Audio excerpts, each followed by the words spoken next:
directions to you. Was It's that a getting text? serious. No, you sent me an email. Somewhere. There it is. Yeah, right. All right. What is going on, man? I'm excited for the show tonight. Me too.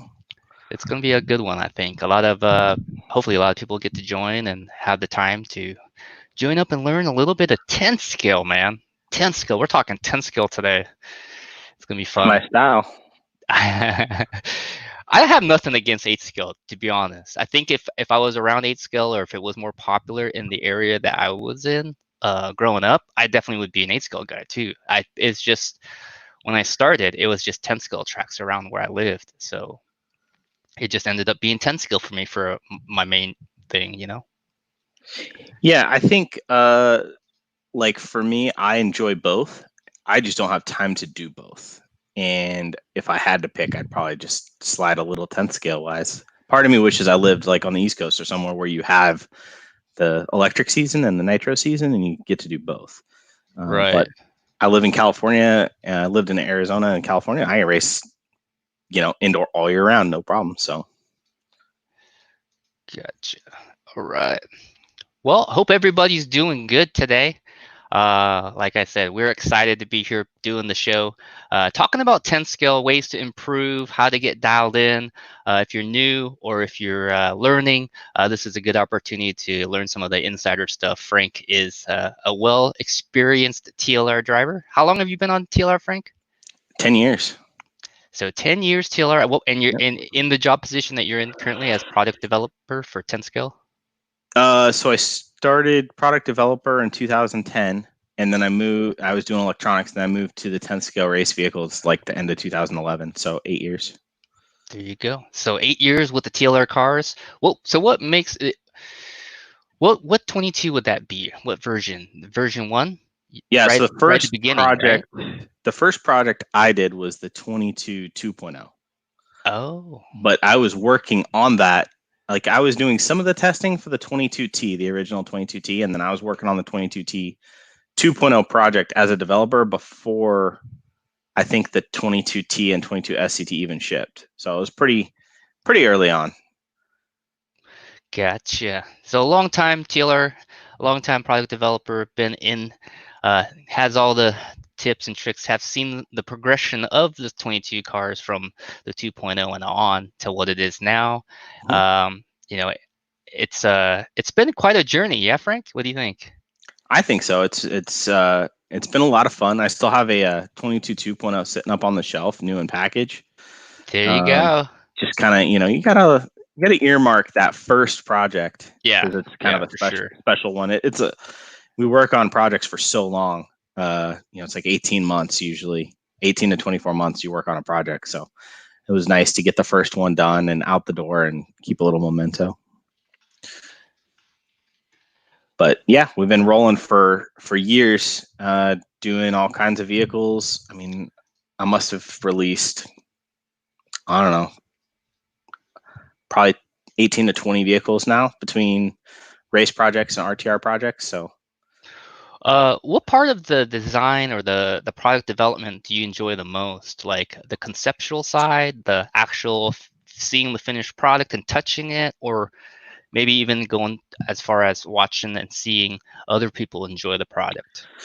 I mean, there's two stages. Well, probably the most fun is when you're doing like the prototype testing. So the pre-production prototype, when you're just testing all kinds of crazy stuff and you're going to the track and you're trying to make a race car go faster. Like for me, that's probably the most fun. But the coolest part of any project is the first time that you build a car from pre-production parts. So when you're getting samples of the molded parts and you actually build the first, 22X4 and it's sitting on the table. And I think like Dakota and a couple of the guys, they knew how excited I was for the 4-wheel because like every week I'd get a few more parts and I'd just take a photo of like all the parts laid out like they were a car.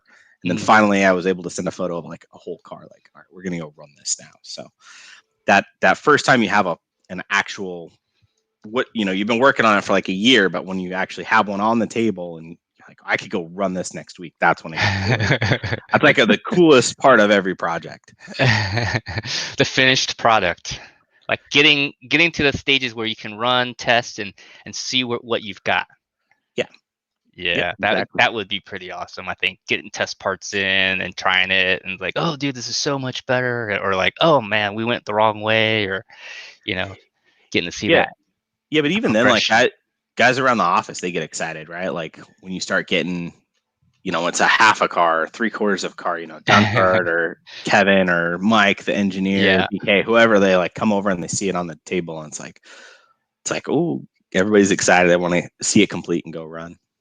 yeah, that's got to be some energy around the whole project at that point. Everybody's just seeing it for the first time and getting to like touch it and feel it and like, play with it. So I haven't experienced it yet, but I'm sure when we're in the office in Ontario, I'll be able to see the progress of your projects and be like, oh Yeah, my god, I wish I could tell people about this thing, but I can't. You know what I mean?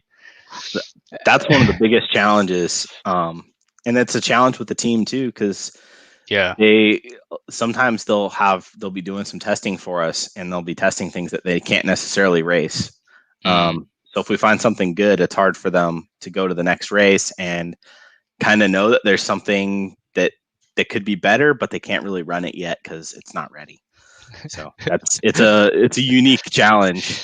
I was testing the 4-wheel stuff some, and then I'd end up going to like a JBRL and running the 22.4. And I was like, Back like, in your mind, you're like, oh my gosh, I yeah, wish I could let run. yeah, Oh, yeah. yeah, it's like, ugh.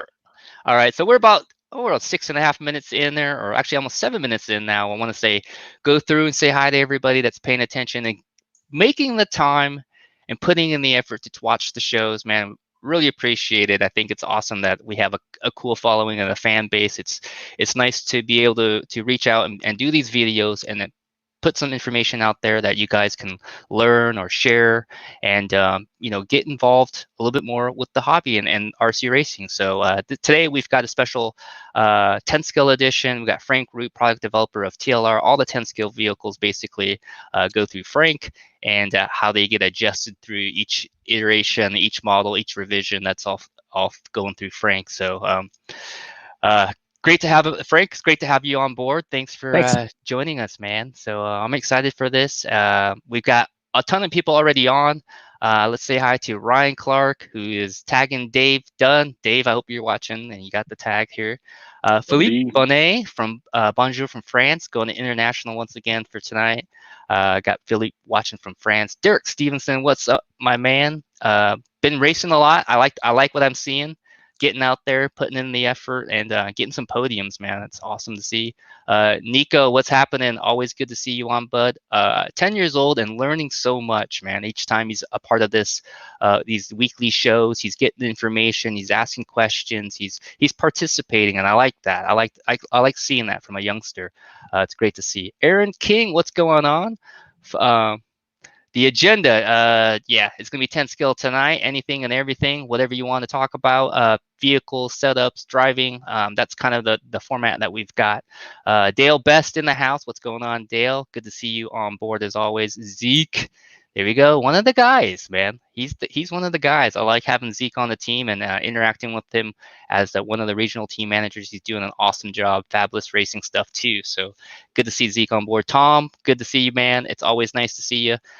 New member of the team. Glad to see the energy and the participation and the motivation. Colin Branch, also new member of the team, Northwest. I'm really excited to have Colin on board right now. He's going to do some awesome stuff in the Northwest. I have a great feeling.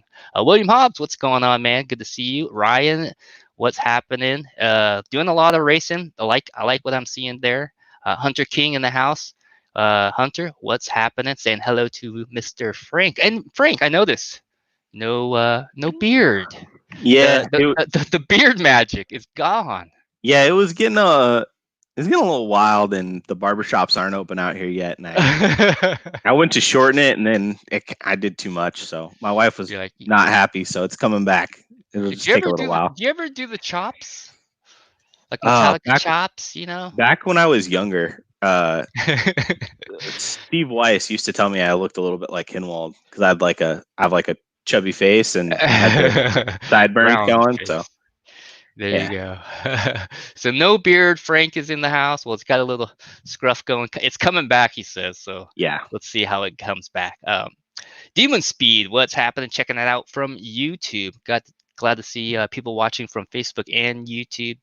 Daniel, baby, what's happening? Good to see you on board. It is about 10 skill today. Andrew from the Northeast. Every time I go to RC Madness to race the Turf Nationals, I get to hang out with Andrew. Great guy up there. Always love hanging out with him. Chris, what's going on, buddy? Always good to see you. Nate Burns, my hero, is in the house. Always good to see Nate checking out. Corey, another RTM participating. It's always good to see Corey on board, ready for P&B. I'm talking to him almost daily. He's ready to go. We got Leon Tander from Australia, another Aussie checking out the show. I don't know if the time is right for Australia or Europe and Asia. It might be kind of tough. So I appreciate you guys watching from all around the world because it is 7 o'clock here Central Time. It's probably late if you're going Australia, east. it's like 9 or 10 in the morning. Okay, Europe is probably pretty late. I'm imagining. All Yeah. right. We got Grant Houghton. What's going on, buddy? Yeah, there you go. Frank's always down to help, right? Always down to help. Matthew, what's going on, Matthew? Good to see you, and stay cool out there. And there we go. Rod Case Racing, 11 to 22 X4, fantastic car. What's been the reception for you, Frank, with the 22.4 so far? Yeah, it's been kind of like a weird project rollout or untraditional, I would say. It's just because Very the untraditional, right? the cars literally started shipping like the first week after COVID really hit in the U.S. and so a lot of people were getting cars and building them, but I wasn't hearing a lot about like how it was running but the team side, what we did before COVID, everything was really positive. Everybody's been really happy with it. We ran through a few issues that we resolved, and then it seems like customers have been really happy with the car. It's very fast. Like it'll do really quick lap times. You just kind of let the car do its thing, and it'll carry a lot of corner speed. So I get a lot of messages just about people being surprised by how much corner speed it has. That seems to be probably the number one thing I hear. Yeah, the first time I drove the car was 2 weekends ago now, and man, by the end of the day, I figured I would get pretty fast on the track, and my car was getting better. And my final run, I left with the feeling that the car was better than me. You know what I mean? Like if I drove better, if I was more tuned in, if I was more practiced and was more like just executing consistency better, the car would have amazing lap times. But I drove the Yeah. best I could, and it was still I could feel there was a lot more lap times to be had. I just had to really kind of just dial in my driving, which is a great feeling because I didn't feel like I was being held back by the car in any way, shape, or form, that the car had more speed. I just needed to be better to showcase that. Yeah. So far, great results. So we got Jeffrey Kaufman in the house. What's up, Jeff? Always good to see Jeff. Been talking to him as well Another quite a bit RTM. here. Another RTM, man. Those guys are in it. I love it. So Paul Turner from Idaho. Thanks for tuning in, Paul. Hope you're doing well there out in Idaho. And we've got JC Chet Kong Jr. I don't know how to actually really say that, but yeah, still waiting on electronics for the 22X4. Nice, man. I'm glad you got it. I can't wait for you to get on the track, try it out, and let us know how you think or what you think of it.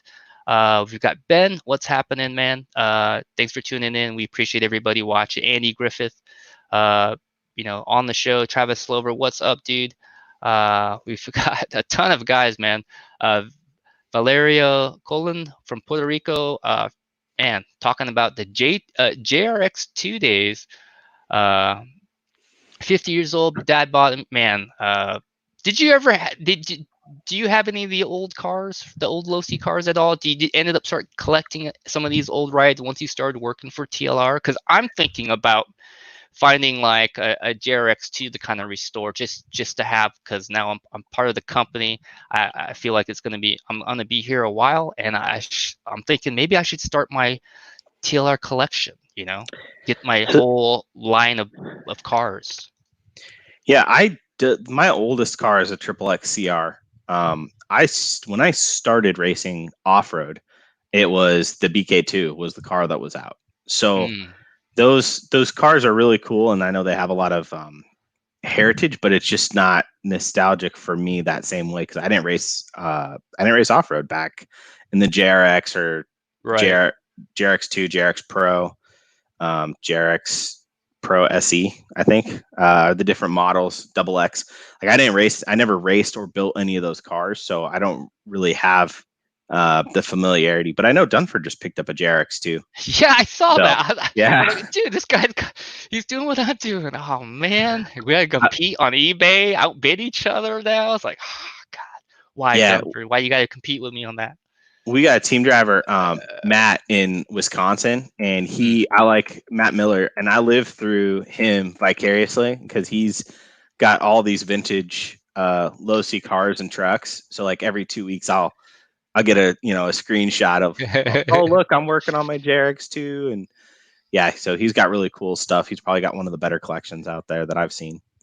Yeah, it's cool. Yeah, I might collect a couple things. What's up, Aaron Harmison? What's going on, Michael Mazer? What's happening, buddy? Good to see you on board. We've got another, he had a JRX2 when he was 12, 37 years old. Still has it and runs it for fun. What's up, Mark, dude?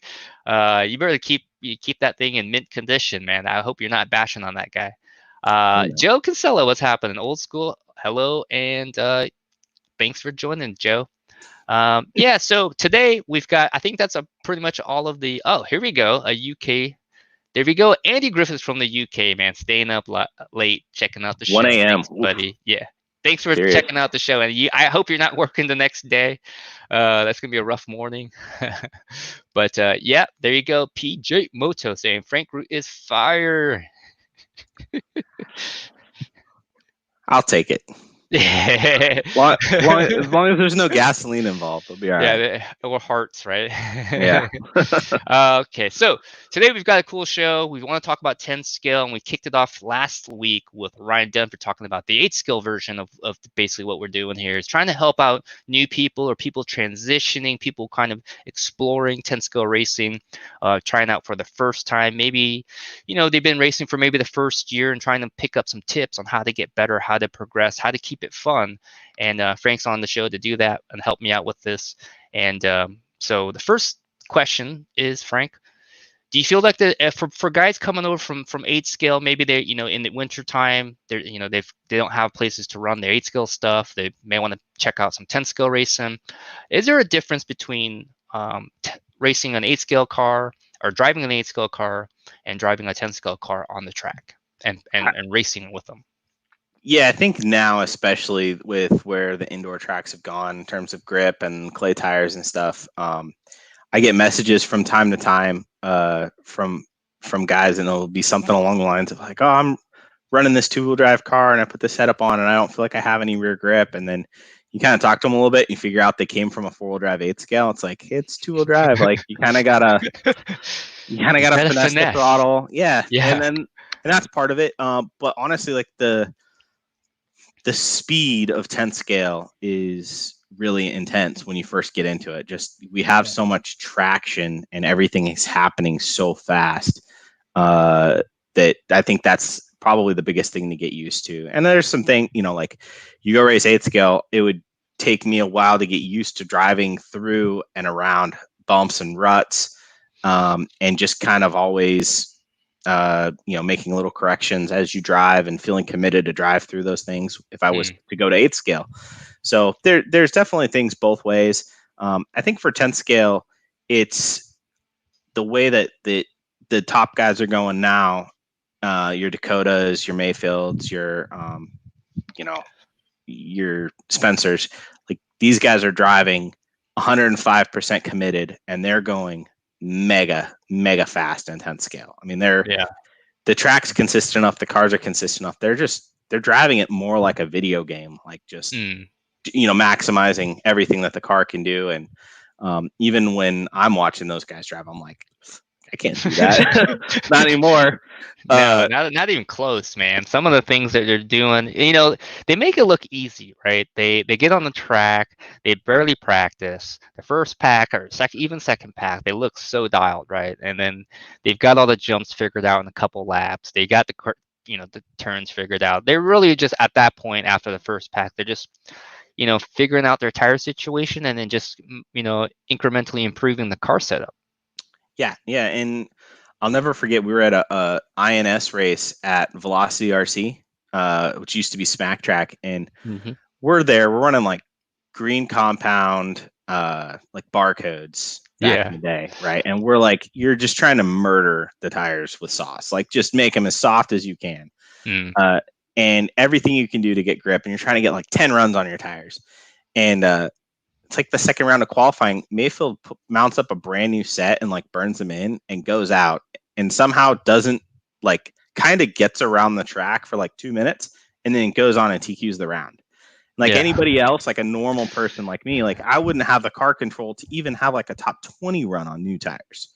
Yeah. So it's just that level to get up to the, maybe let's say like top 50 guys in the US to go up to like top 3 guy, like that difference is just, it's astounding, and it's pretty amazing to see the car control. I mean, I'd say if you're coming from 8th scale to 10th scale, I think it's a lot of fun. My favorite thing about 10th scale is I think you get a lot more track time for a lot less wrenching. Like if you got your car built right, set right, your diff set, your slipper, and your shocks are good, like you can go to the track 4, 5, 6 days without really taking anything apart to do maintenance. Where if you're running 8th scale, like you got to pull the engine out and check the clutch, and you maybe clean the car off a little bit more. So that's one thing that's really nice about 10th scale. I would say that, if you're coming from 8th scale and going to 10th scale track, just grab one of your local fast guys. Hopefully we got a TLR team driver in your area.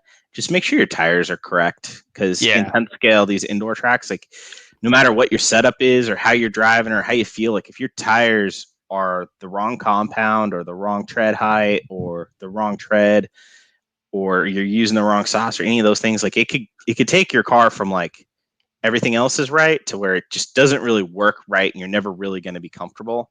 And if you have like I've done this several times, like you let a guy that's struggling like borrow a set of tires for a run just so they can see what like a good set of tires feels like, and they're like, oh, okay, now all right, now that was everything. Now I just got to get my tires right. I actually did that with my buddy Theo. I took him to the track one night. He's like, I just don't have enough steering, don't have enough grip. And I'll let him borrow a set of tires. He's like, car's fine. All right, let's just get the tires good now. So it's crazy how important in 10 scale the tire is, because it's either you're out to lunch or you could be on the pace by just the tread height. It's either kind of in 10 scale, it's either it works or it doesn't. There usually is kind of no middle ground. It's either the race tire or it isn't the race tire. It's a practice tire. It's a club racing practice tire. I think the big thing in 10 scale is like you go to these indoor tracks and there's pretty much no loam, right? And it's all pretty smooth clay. So it's like when you go outdoors, it's hard packed. It's usually got some rock. It has some like abrasive nature to it, or it has some loam. And you can use the pins on the tires to lean on those two things. Well, when you come to these tracks that have no loam and they don't really have much abrasiveness to them, then you're really just relying on the rubber to stick. And if the rubber is not right, it's not going to stick. So there's way more grip when you have the tire to match the dirt. So yeah, it's not rocket science to get the tires right, but when you're coming into it, you're just not going to know right away. So that's what, that's why we sponsor people, because we have fast guys at tracks around the country that can help you get dialed in. And it doesn't matter what car you're running, these guys are going to help you out. So feel free to ask them like, hey, drive my car a couple laps, or hey, check out my tires. Like, do you think these should be working okay for me? What sauce are you using? Whatever. Right. There's another big difference between 10 scale and if you're coming from 8 scale to 10 scale is basically a whole different car, a two-wheel drive buggy. There is no, in 8 scale, there is no two-wheel drive buggy. So, and the two-wheel drive itself is a very difficult car to drive fast. It has to have a good balance. You don't have the grip, you don't have the front and rear really have to work and gel together. and the driving style is a lot different than driving a full vehicle, per se. And another difference between the two different genres. Not saying one is better or worse. They're just obviously pointing out the differences that when you come to 10 scale, you will start to notice. The track size is obviously smaller, and we're qualifying in 5 minutes on a smaller track. We're doing a lot more laps. So we're doing about 15, 16 laps per qualifier, per se. And sometimes on the 8 scale tracks, you're at 5 or 6. So in 10 scale, I feel like the precision and the consistency per lap is very important and kind of the main factor in terms of figuring out where you qualify in your pace. Yeah, like the carpet track that I go and do a lot of my testing at, I club race out there too. It's Rise Up Hobbytown in Palm Desert. And we're doing, depending on the layout, like we're usually between 10 and a half to 12 seconds per lap. So we're doing 28, 29 laps in a heat, depending on the layout, So like, you got to hit the end of the straightaway right 28 times. Yeah. That double 28 times. So you build a different kind of technique, I think, that you're working on, like your timing and your consistency and your precision, I think is something that you get to work on when you're running 10 scale, because of how much smaller it is, how much closer it is, how much more intimate it is. And just like you said, the cars are small and they're super fast, especially in the mod classes. Watching some of the elite drivers drive these things, it's ballistic. So so those are some of the differences. Like I said, if you're at the 8 scale driver, want to check out 10 scale, there is going to be a difference, kind of a learning curve and things to expect. But the challenges are quite nice, I think, coming into 10 scale, because a lot of people that I talk to feel like 10 scale helps their 8 scale, but the 8 scale doesn't really help the 10 scale. What do you think? I think it goes both ways. Okay. Like I started racing oval. That's where I started, right? I ran parking lot asphalt oval, not dirt oval. Oh, and wow. I ran parking lot asphalt. Wow. 10. That's all I did for like 10 years. Like we did that, and then at the end we were getting like triple XS Graphite Plus touring cars. Like we started touring car kind of started during that thing, and we started parking lot racing those, and then that got me to a track that was holding an off-road on-road like combo race, and then that's where I found off-road.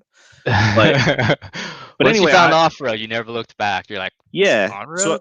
So I went and ran off-road for a little while. At SRS, I was racing at outdoor SRS, and you kind of sliding the car around a little bit. And then when I went back and ran oval, my reflexes were much faster as far as like catching the car.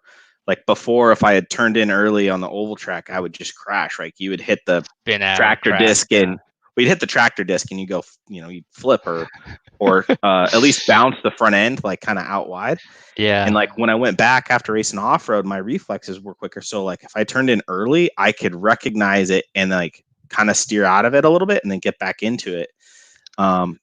But I think it goes both ways, because when your reflexes speed up a little bit, I think when you're doing, like you said, more laps, and you're probably getting a couple more practice packs in, and the closeness of the car, right? Like you can see it better just because it's closer. So you start being a little bit more precise. When you take that to the 8th scale side, like for example, at Nitro Challenge, Dakota, in some of the heats that he had out there, he drives with such precision. Like you can tell he came from 10th scale, because he doesn't just drive through the bumps. Like he would literally be rubbing wheel nuts on pipes to drive. I mean, the smooth line would be a 8th scale buggy with wide, and he would just drive through it like lap after lap, because he had that comfort and precision that came from his 10th scale racing. So it goes both ways. Dude, sometimes I'm watching Dakota drive, and his precision level, like how close and how tight he takes, I gotta hold my breath sometimes, like in certain turn, you know what I mean? Like he's brushing it so tight, and I'm just like, dude, what? Like, wow, you know what I mean? Like it's breathtaking, literally, man. I'm just like, this guy drives so extremely close to these pipes and with no fear, like mocking through it with such confidence, man. It's insane. I'm just like, jeez. This guy's insane. So like a little story off that, and this is something I think can help people, because it helped me when so we were at the Stock Nationals at OCRC like 2 years ago, maybe, Dakota was there, and I was in like the first qualifier of expert stock buggy, and I had like one of the best runs I've had in years. Just perfectly clean run. I went faster, and this is round 2. I went faster than the previous TQ, and Dustin, Spencer, and Dakota are there, and I was like pumped. I did like an 02, and TQ the last round was like a 04, and I was just pumped. I ran fast laps. I felt good. Then Dakota went out in the next heat, and he was like 4/10 faster and did the extra lap plus like 2 seconds. And I was just like, I don't understand like how I'm not going that speed, because I feel like I am. So I asked Dakota, because he watched my run waiting in line. I'm like, what? How are you 4/10 fast? Like, I understand you're awesome. Like, racing stock, like, where's the 4/10? Because I can't see the 4/10. I can't Yeah. feel it. And he said that all it is I drive into a turn, and if I'm 6 inches off the pipe, I know I'm not going to hit it, and I can go full lock and be committed to holding that turn tight. But if I go in and I'm 2 inches off the pipe, I'm not sure I'm not going to hit it, and I hesitate a little bit. Okay. Yes. He says he drives in there 2 inches off the pipe, and he already knows he's not going to hit it. So he's driving full commit more and tighter, right? So that precision and that just commitment to knowing he's not going to make the mistake, like, it just adds up a 1/4 at a time in all these turns.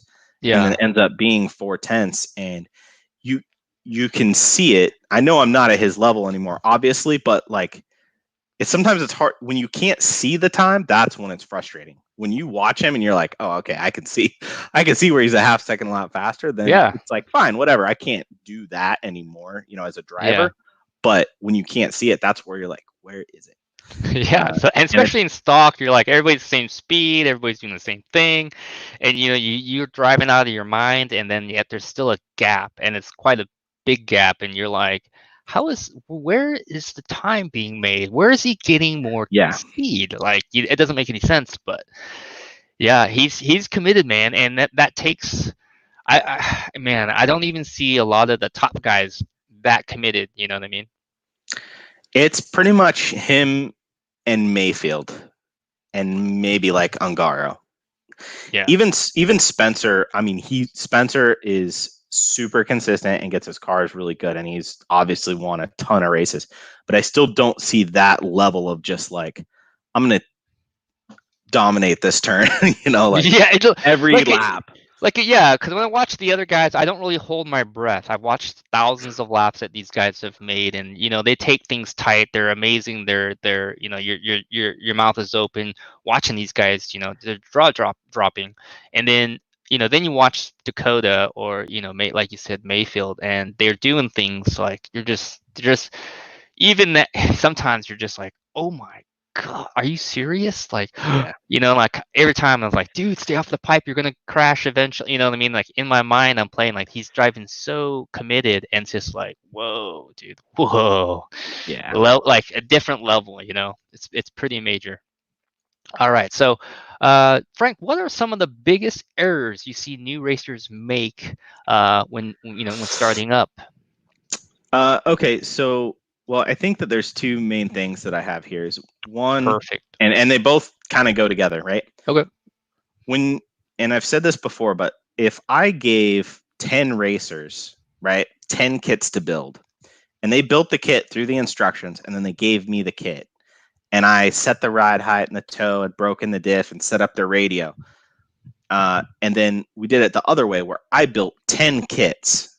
I built all 10 kits and then handed them to the people to finish setting up the ride height and everything.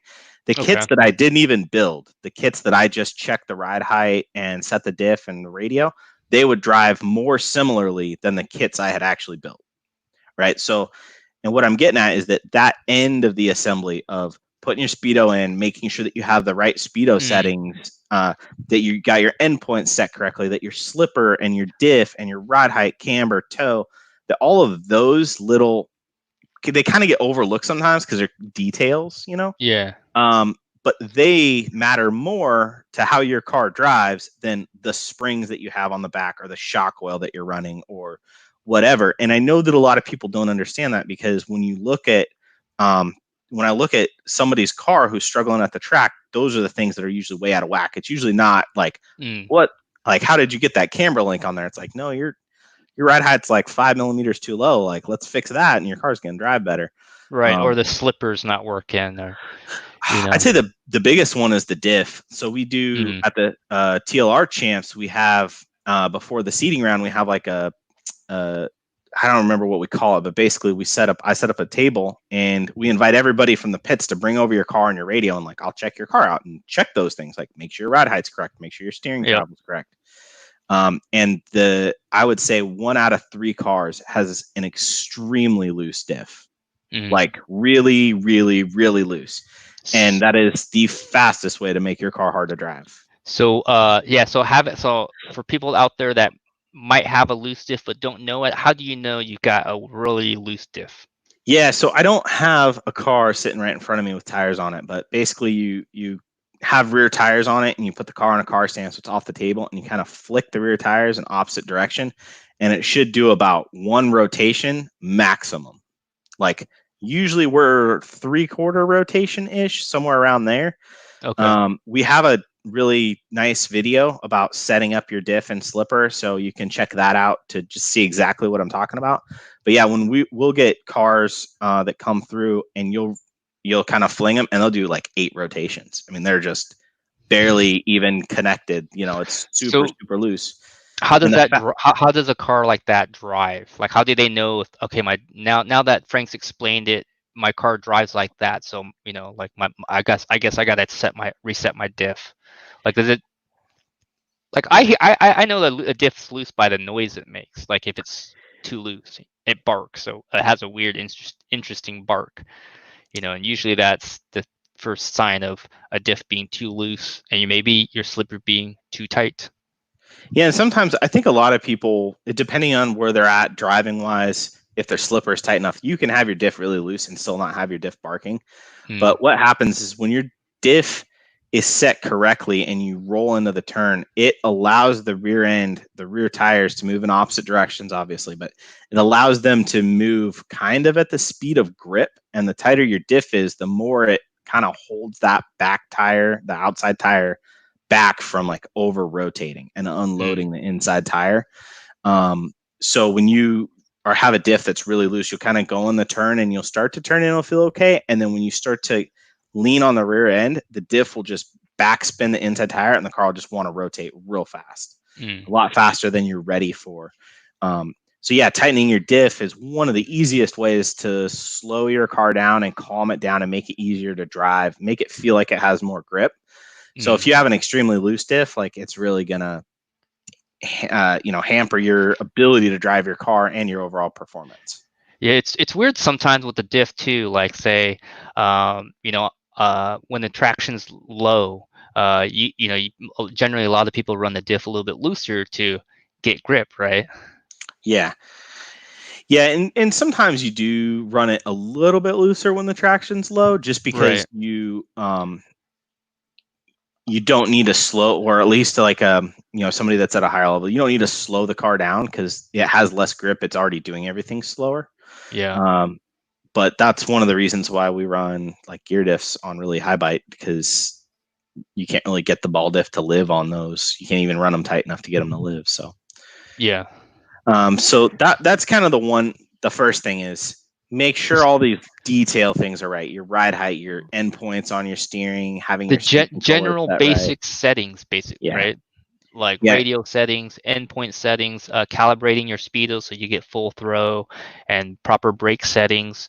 Sometimes, the proper brake setting for me, usually I'll go full speed and then I'll brake in a straight line. If my car pitches or locks up, I have too much brakes, and then I'll kind of set my brakes according to the what's on the track or where I feel like I need the most brakes, and then I'll set it there and feel like see if that's enough brakes. But a lot of people usually don't adjust brakes. They leave it at 100, and then every time they touch brakes, their car just spins out. So basic settings like that, I think in 10 scale, even though like in 8 scale, it's a lot more complex because you have more servos and throttle linkages and things.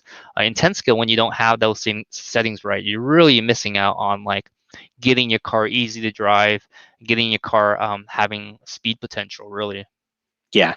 So yeah, getting those things right. I mean, that's kind of like step one. We did that 22X4 build series, Yep. and the last video of that is the all right, we have our kit ready now, and the electronics are in there. Like, I'm gonna show you how to set my speed controller and how to Yep. set my endpoints, and like that. Of all the if you're gonna watch one of the videos, that's probably the best one to watch because you can pick up the most I think the average guy that doesn't know all of those things, that's where they're actually going to gain the best amount of information. It's going to affect how they run the next time they go to the track, the next Friday Yeah. night or whatever. Yeah, and not having these settings right and not knowing, you don't really know if you have a car that's easy to drive or hard to drive, and then until you actually set the settings right, and then you go out there and try it, and you'll see a world of difference just because you set your throttles at 100, your car steers fully left and fully right, your ride height's right, so it's not bottoming out, slapping and flipping over. Those type of things, having 3D, the right toe in on each side of the car, those little things really add up into a car that could potentially be very easy to drive. But if you mess those up, it could be a headache, or you could just be out to lunch the whole time. Yeah. So that's kind of like step one of my best or mistakes that like noobs make or newer people make that. And then the other thing is when you go run, there people don't take their track time serious enough, and it's for fun, right? We're all doing this for fun, but if you're trying to improve on your abilities, right, and I think the faster you go, generally, the more fun you have.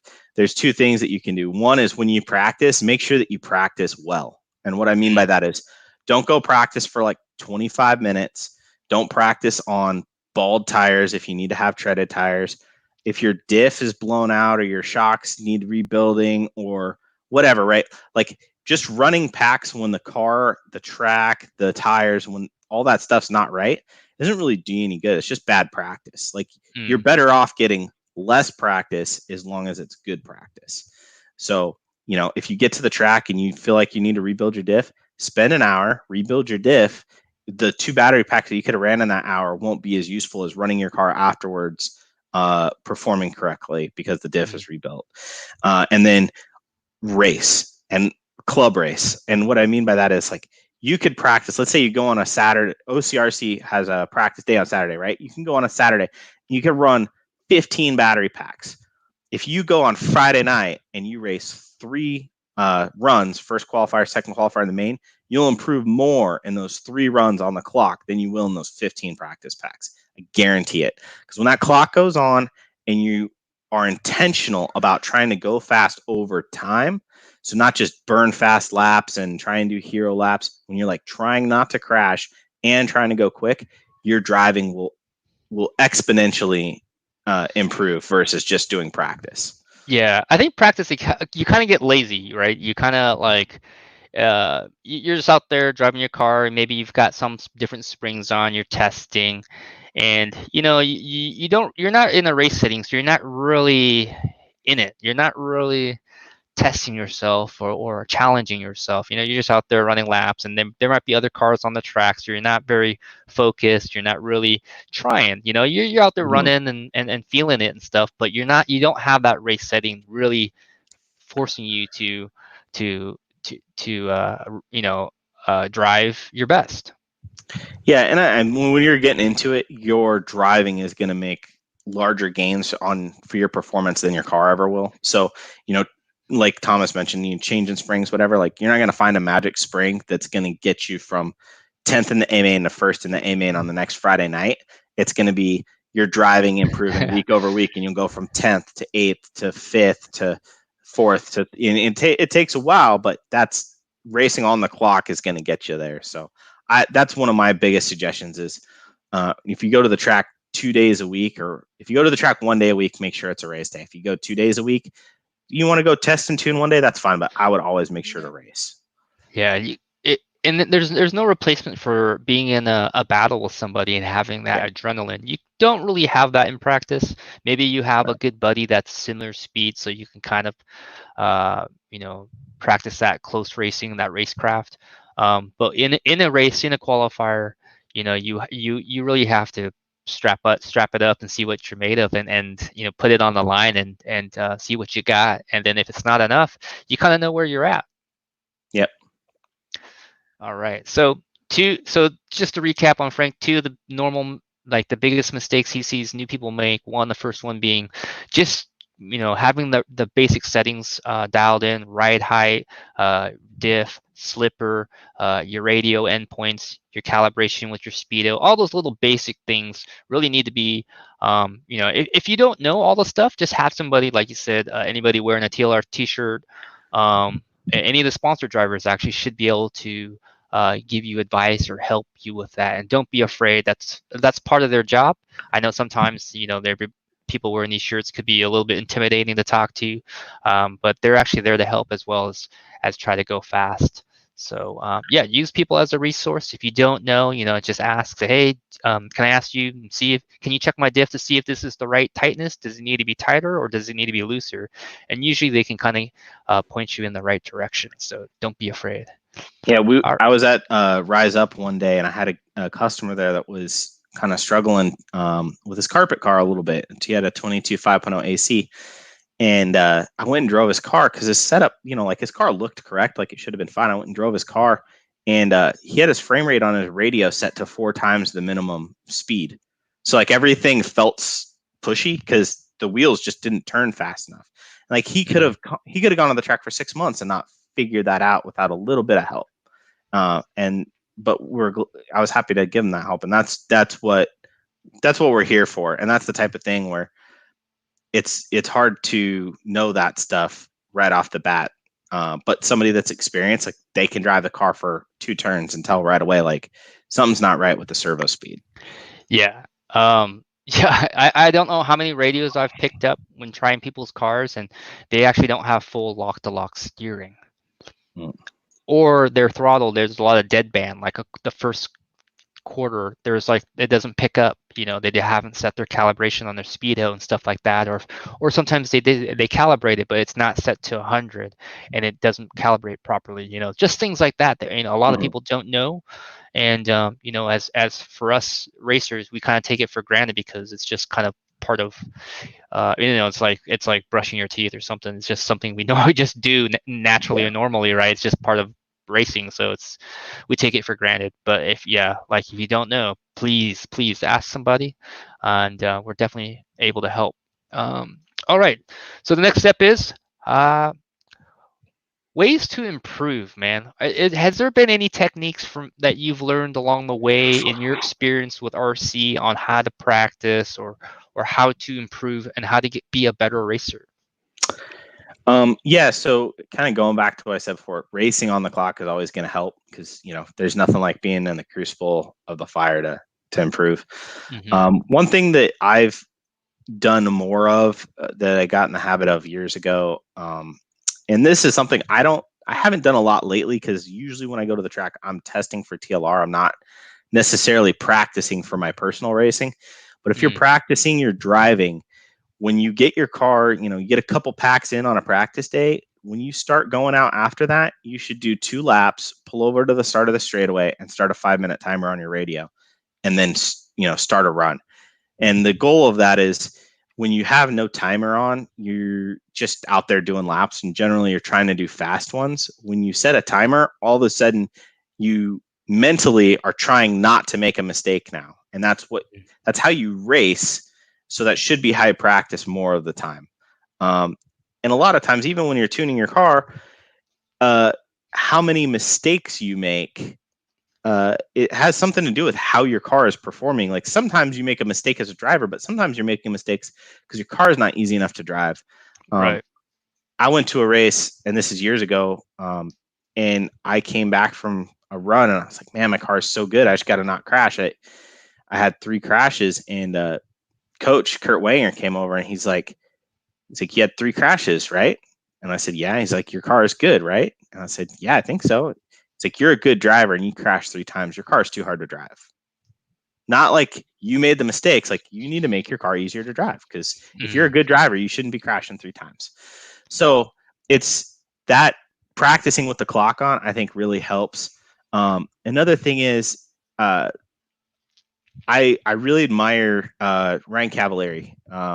He and the reason I bring that up, and I know you have him on the screen, but if you watch him drive, he may crash on a jump or he may crash with another car, but Ryan does not hit pipes ever. Like he he drives quick lines, but he never makes the mistake of trying to drive too fast, too tight of a line. Like, you know, he knows, like, okay, I can be 2 inches off the pipe and not make a mistake. He doesn't need to try for that last inch to gain that Yeah. 1/10 of a second. And driving that way, like going out in practice and driving to intentionally make sure you don't crash, I think it would be very valuable. I mean, that's one thing I'd like to wish I could improve about my driving style. Yeah, he's actually one of the best guys I've ever seen. Being able to judge how much he can push a car, and know the limit. You know what I mean? Like know how fast he can go and push the car before he gets himself into trouble. You know, rarely do you see him make more than 2 mistakes in a run.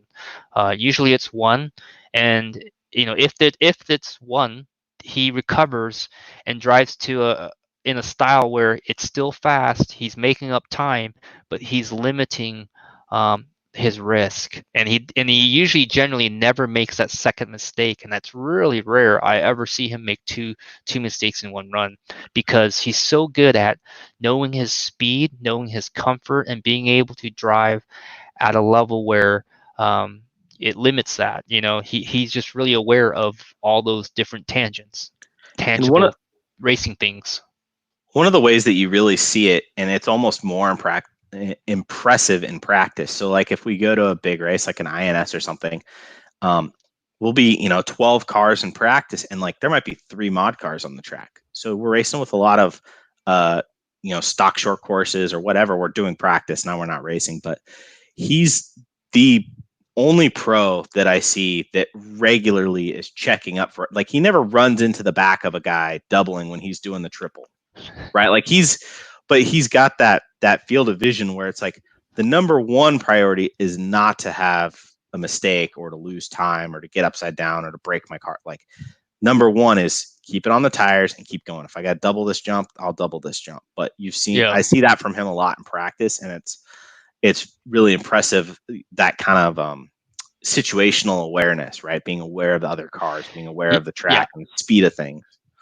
Yeah, he's really aware. That's one of the things I've noticed about him. One of his strengths, actually, is how aware he is. All right, so let's move into talk a little bit about setup. All Let's right. move into from driving now. We've kind of got the dial in the driving stuff, how to Yep. be a better driver, how to practice, what things to look for that could help your performance in racing. Now let's talk about dialing in the car and setup. Generally, Frank, when you're trying to dial in a car, what are you looking for? How do you know the car's dialed? It's kind of a complicated. It is, man. It's not easy because Yeah. there's for me it's like a balance, right? You got to have a very balanced car, and that's what I'm trying to achieve. And a lot of people, when I'm talking to them or they're telling me, hey man, I need more steering, hey man, I need more side grip, it's like they're trying to adjust their balance of the car ultimately, right? Yeah, I think, okay, so if you're racing a real car, a one-to-one car, a dirt Okay. bike, anything, right? Like, what's the one thing that you have that you don't have in RC? Destruction. No, you have a seat of your pants feel, right? Okay. Like you hear that kind of. So like if you get in a real Consequences. race car, you're in a tub seat, usually no padding, right? And you're strapped into that so that you can feel every bump, wiggle, slide, loss of grip, gain of traction, whatever. You feel the car. Well, in RC, we don't really get to feel anything, right? Like we're holding the radio and we're given inputs, but then way over there, you see your car and maybe you see it start to not match your inputs. And then sometimes you can hear it a little bit, like you might be able to hear some tire spin on throttle, but you're really manufacturing that feel between the radio, the car, what you see, what you hear, but you can't actually feel anything.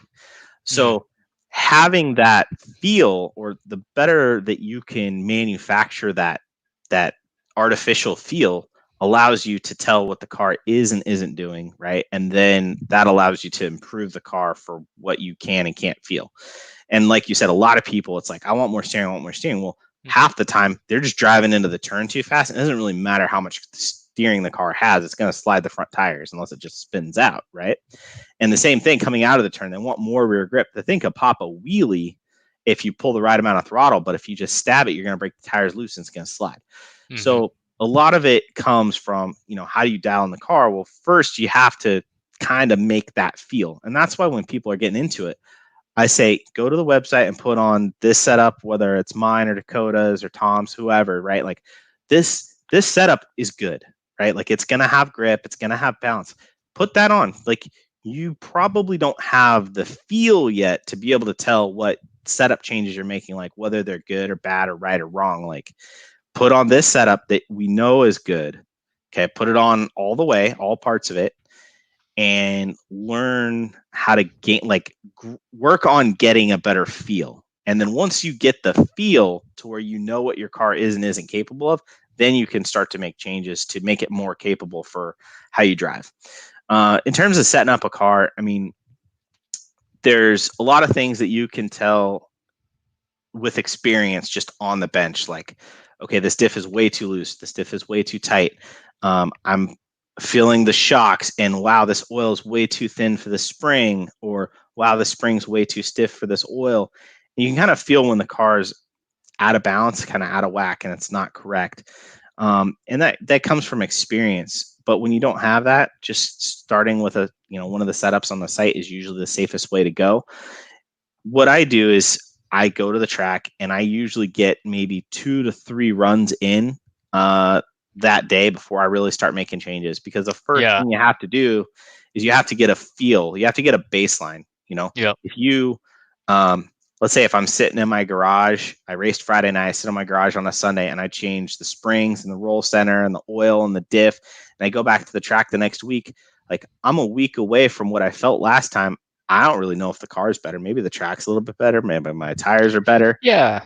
Maybe the changes are actually worse. Maybe you don't know. So that's what I do. I get to the track early. I get a couple runs in, make sure that the tires are kind of broken in to where they're going to be pretty consistent moving forward. I mean, they're always going to get a little bit better each run, and then just try things. And the best thing that I can recommend is when you try something, I usually try things I think are going to be better, but the only way you're going to know is by trying to keep an open mind. You can tell yourself, like, I think this is going to work because, okay, I need more rear grip, and this softer spring is going to put more weight on the rear. It'll give me more rear grip. The best way to test it is to, run that spring, and then regardless of what you thought of it, change it back the next run. So that you go to it, but then you go away from it, so that you can really get a feel.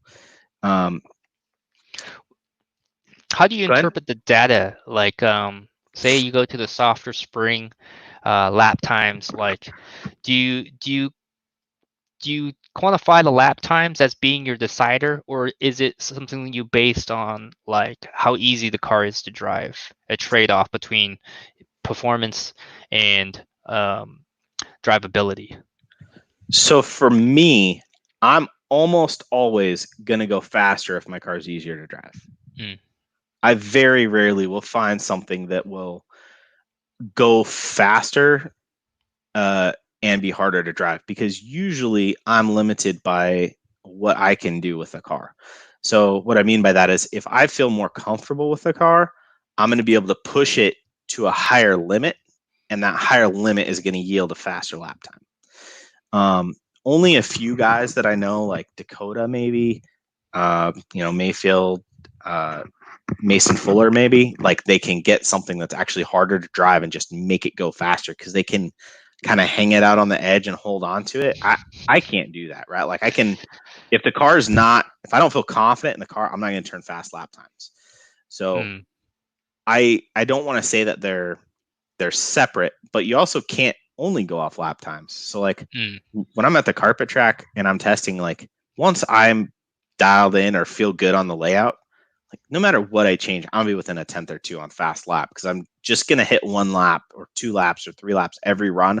That's just a really clean lap, tight on the lines, downsiding the jumps, and it's gonna be fast, regardless of what the car is doing. So then it comes down to how does it feel? Does it feel like I'm having to drive as hard to hit that lap? Does it feel like, oh, if I don't land this as good, then it gets sketchy, or does it feel more comfortable? And you just kind of got to go from there. And like you said, a lot of it's balance. Like how much steering do you have from the front? How much grip do you have in the rear? And you can have a car that doesn't, let's say you don't think it has enough steering. Well, it might not have enough front grip, but it also could have too much rear grip. And Mm. that's where you just kind of go from experience. You kind of have an idea. You get a feel for what those two different things feel like. But then if you don't know, then that's where you try stuff. You try that softer spring in the rear. And sometimes if you put a softer spring on the rear, it might actually give the car less rear grip because now it's rolling too quickly and aggressively and making the tires slide, or it Yeah. doesn't come back flat when you accelerate. So the weight's not as evenly distributed between the two rear tires. So then the tire with less weight on it starts to spin and it gets the car loose. So it's not all black and white, and that's why it's really good to go back and forth because we've done things before where you make a change and you're like, ooh, I think like that's a little bit quicker. It rolls through the turn a little bit faster. Then when you go back, you're like, oh, but look, now these 3 jumps are actually way better with the original spring because the car will support itself better or whatever. Like Right.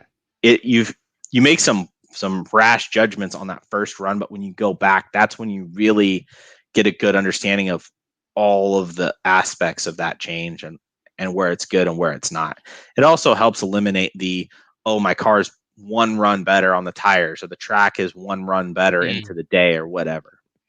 Yeah, when you go back, you add another run, maybe the tire gets a little bit faster, then you can really compare, your change that you just made with maybe like Frank was saying, going to the softer spring.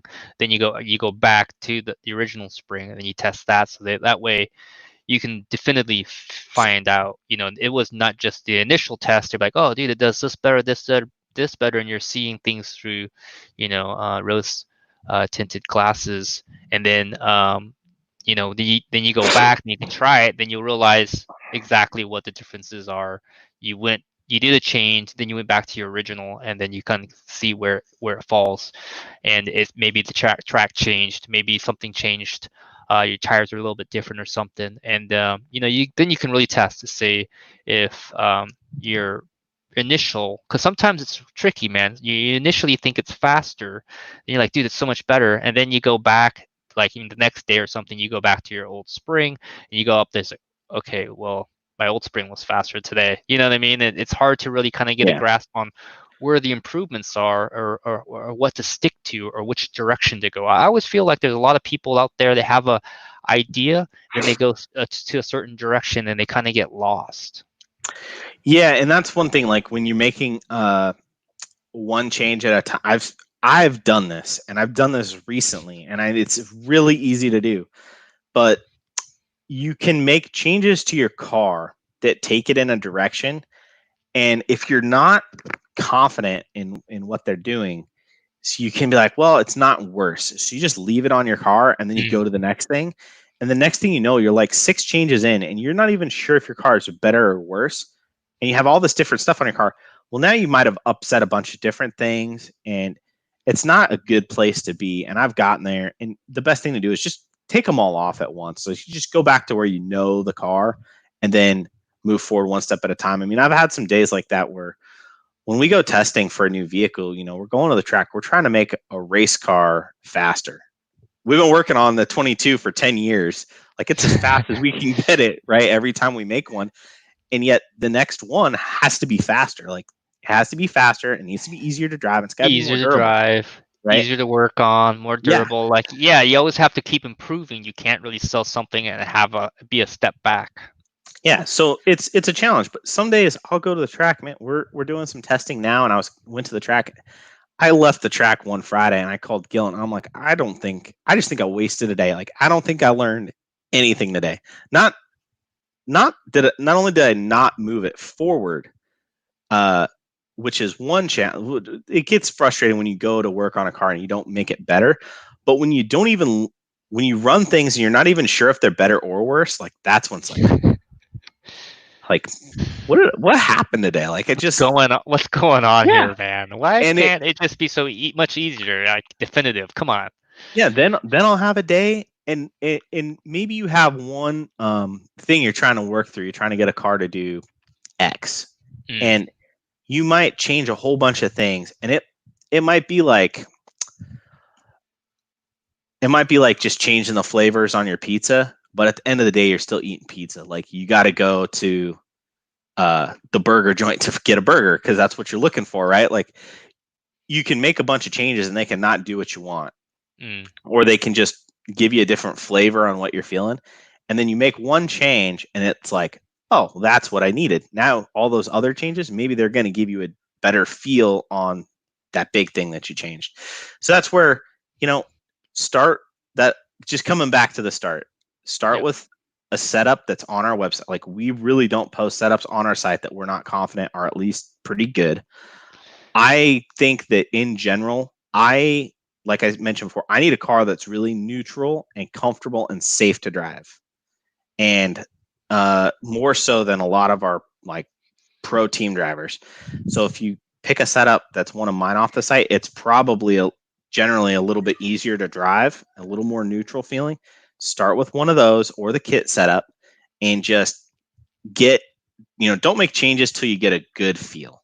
Yeah. And if you can, if you are running one of those setups and it doesn't feel right, have somebody at your local track just check your diff, check your slipper, check your ride, just make sure it's correct before you start kind of chasing it down the rabbit hole and making changes that can, if you make changes and you're not feeling them correctly, that's the easiest way to get lost on setup.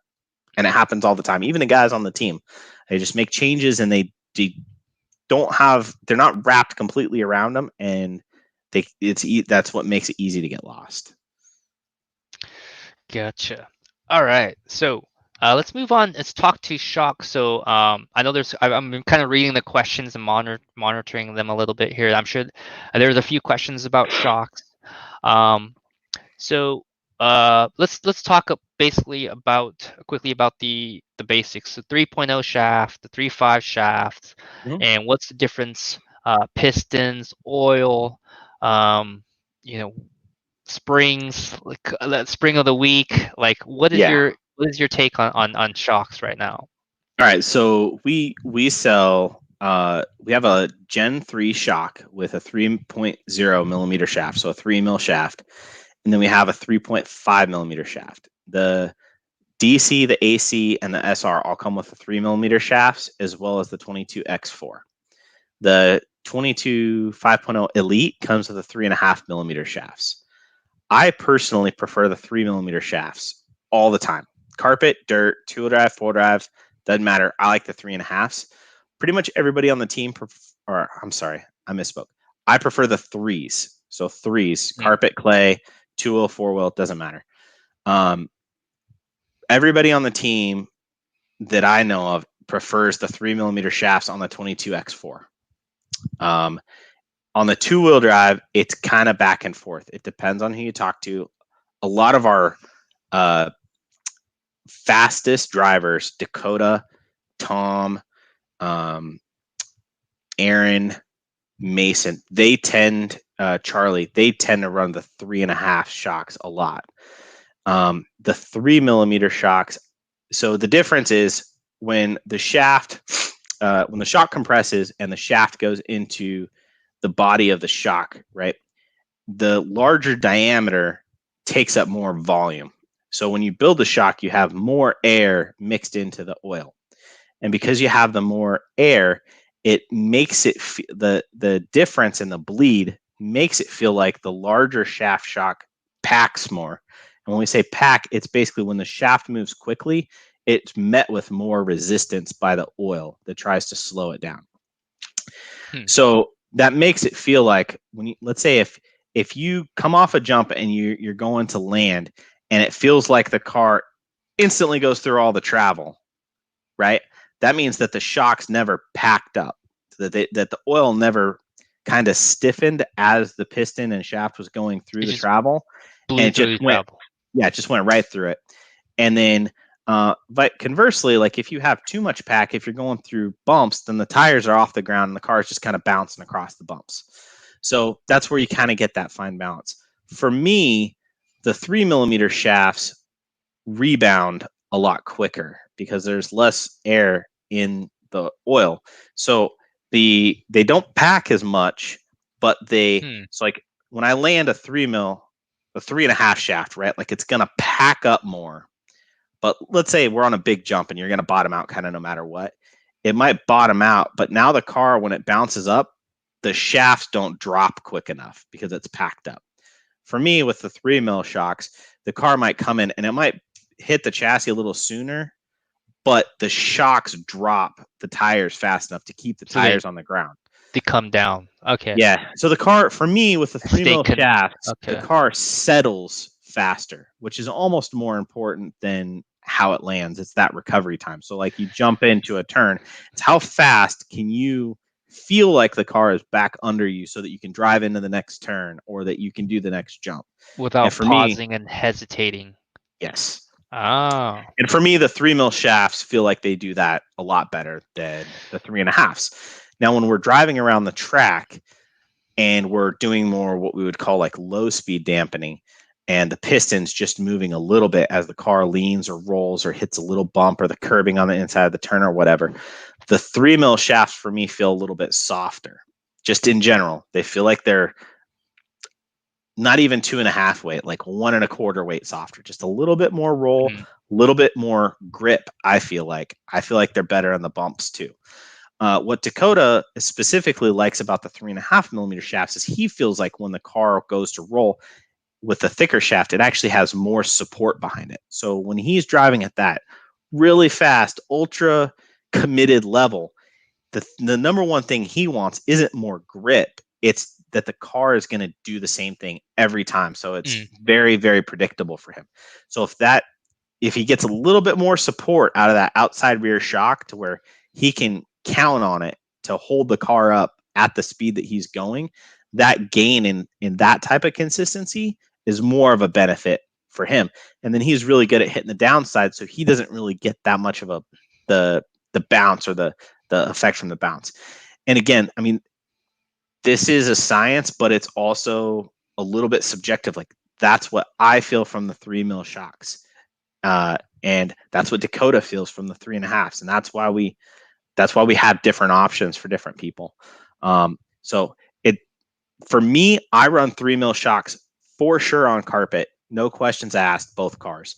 On the 4-wheel drive, for sure. All the guys that have tested 3.5s on 4-wheel, myself included, it just feels like it kills corner speed in the car and it doesn't really gain a whole lot. 2-wheel drive, if you want your car to slow down a little bit and feel a little bit more supported and have a little bit more support when landing big jumps, 3.5 millimeter shafts are going to be better for you.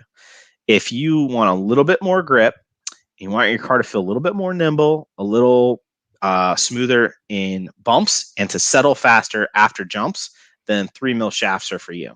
So it just kind of depends on what you need from your car and your driving style. Me personally, I prefer the 3 mil shafts pretty much every time.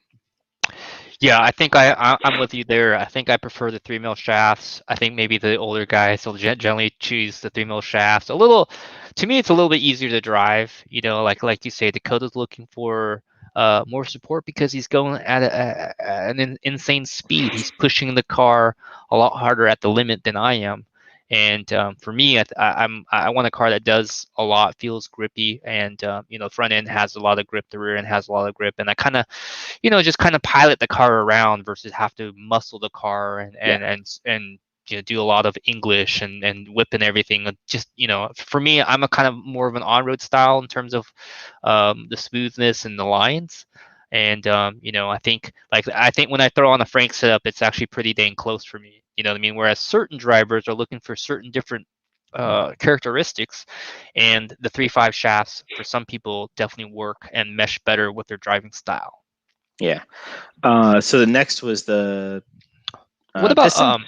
yeah, pistons. So it seems like the popular pistons this day that has finally kind of made it through. 1.6s, 1.7 seems to be the standard. Sometimes you add like a 1 mil hole into the piston. Sometimes they're running 3-hole pistons.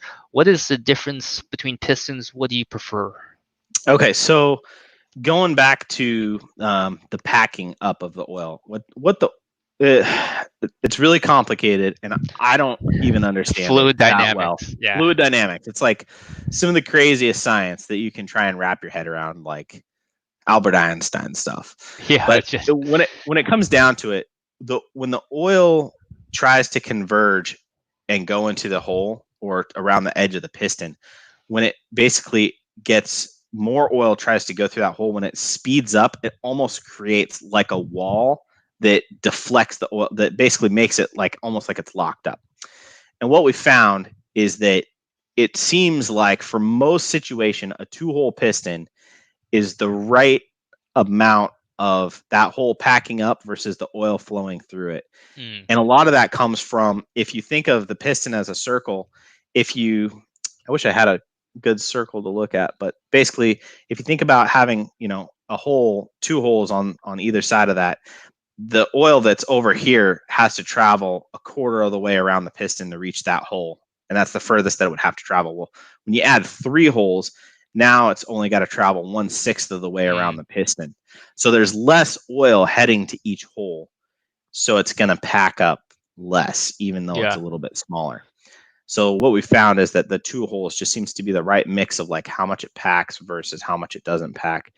And then another part of that is, well, how thick is the hole? And that's where the thin pistons come in, right? The thin Yeah, pistons, that's they that's have, been kind of a new thing lately. I mean, not lately, but it seems to be like that's the trend right now, running thin pistons in pretty much almost everything, in 10 scale at yeah. least. So the thin piston, it doesn't really change. It's not like the piston flexes or does any of that, right? It's more about now where the dampening holes are, the two 1.6 millimeter holes, for example. Now instead of them being, I think, like 2.6 millimeters thick, now they're 2 millimeters thick. So Yeah. the oil gets, when it gets squeezed through that hole and kind of slows itself down because the oil can't be compressed, but the force is trying to compress it. Now it's just not doing that as long or as much because that hole's smaller, and it makes Mm, the shock feel different.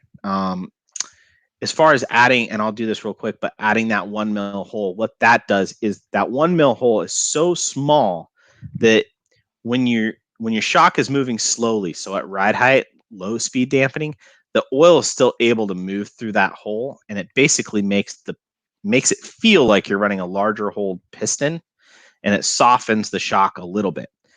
But when you land a jump or something where it's basically going into that high speed dampening, that 1 mil hole is so small that it almost packs up instantly and then acts like a 2 hole piston.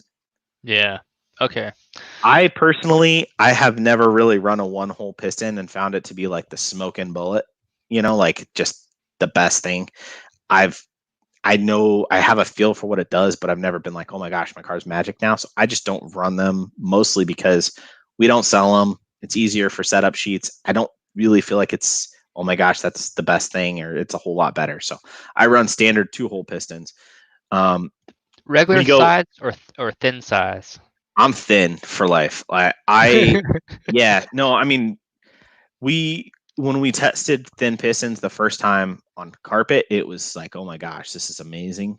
And it feels like, so you when you run a thin piston, you generally run 5 weight thicker oil. So if you're running like a 2 hole 1.6 front piston in your 22 5.0 elite whatever, and 32 weight oil, and then you go to a thin 2 hole 1.6 piston, you just go to 37 weight, so you go up 5 weight.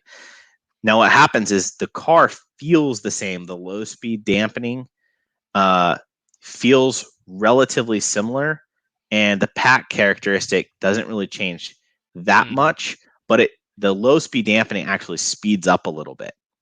So the car feels like it has more grip driving around the track and doesn't land any worse.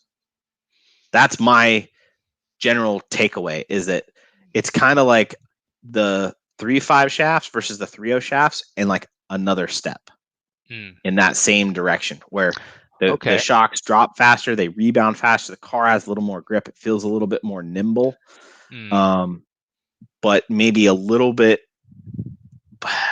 less of that support, that stable feeling like we were talking Dakota likes.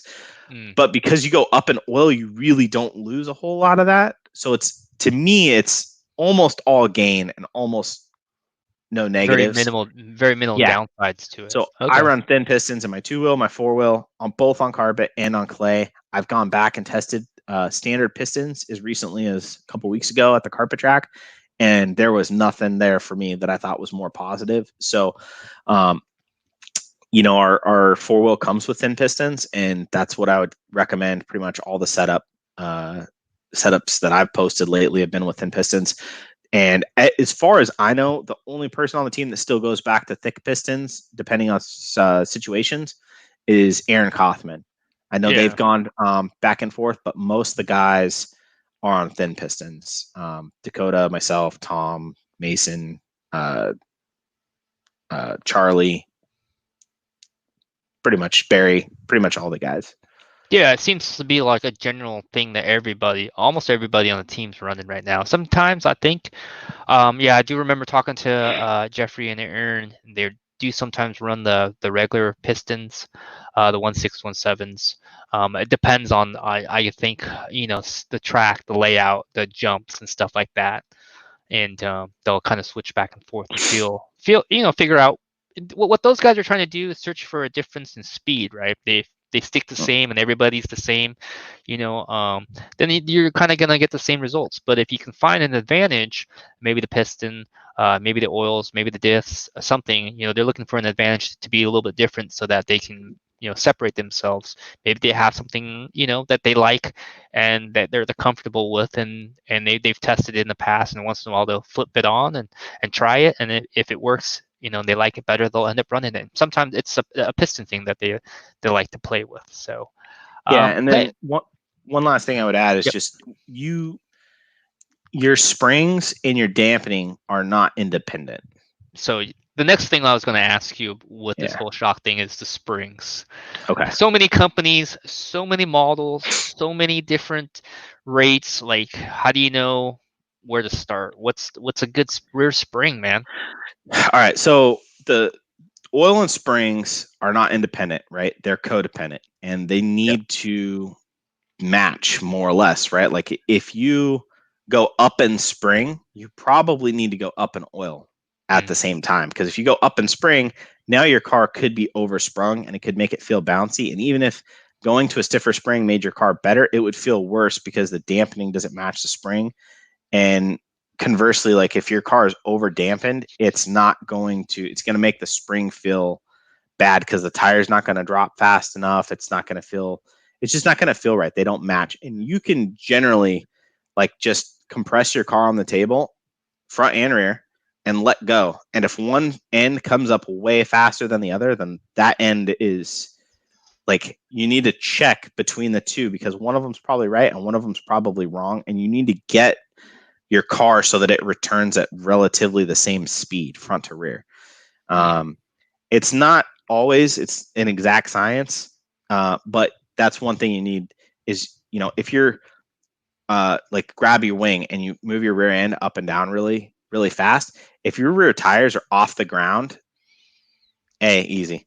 If your rear tires are off the ground, I'm always doing that to my car, like feeling the rear suspension, I'm bouncing up and down, making it like, I don't know, it's just a thing, right? You just feel your rear suspension, you're just seeing how fast it moves, how fast it packs up. You're like, okay, this is dialed. You're just giving that test. Kinwald, man. Dialed. Yeah, dude. Yeah, you're always playing right. You gotta see, and then you drop it a couple times, bang, bang, and then you feel it back. You're okay. My rear end's dialed in. It's the shocks are perfect. So but you can feel like, holy cow, this thing is returning so slow, or oh my gosh, I push it down and it just boing, just springs back up. It feels so springy, or it just doesn't feel right. There's kind of a feel that you can kind of test out and play with and be like, okay, is this weird? And then when you get that kind of feeling, it probably is it's probably not right. Yeah, so that's one thing. Like, obviously, you're going to get. That's one of the things you can rely on one of your local pros, one of your local TLR drivers, or Yeah. any fast guy to like. People, well, okay, not all fast guys know exactly how to tune their car. We'll put it that way, but somebody that knows what they're doing with cars, you can tell when you're at the track. Just have them check it out. You If it know, doesn't feel right you to you, eventually know, yeah, yeah, who knows who what they're talking about. Some guys are yeah, faking the funk, but you know generally who's a reliable source to ask about car setup. yeah. So that's just make sure they need to pretty much match. And Mhm. shock oils can go up and down a little bit with temperature or with grip, but generally, if you're not changing springs, you shouldn't be changing oil a whole lot. Um, like from our low grip setups to our high grip setups, generally, if we're not changing springs, we're probably not changing more than 2.5 weight oil. Like it's pretty tight.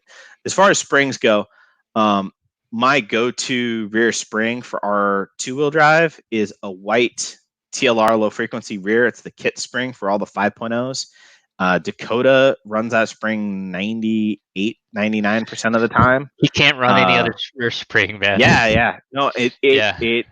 so basically, all the rear springs that everybody runs, all the different manufacturers, all the different cars, they're all between like 2.00 and 2.10 pounds per inch, right? Like, we aren't changing springs to really generally be softer or stiffer.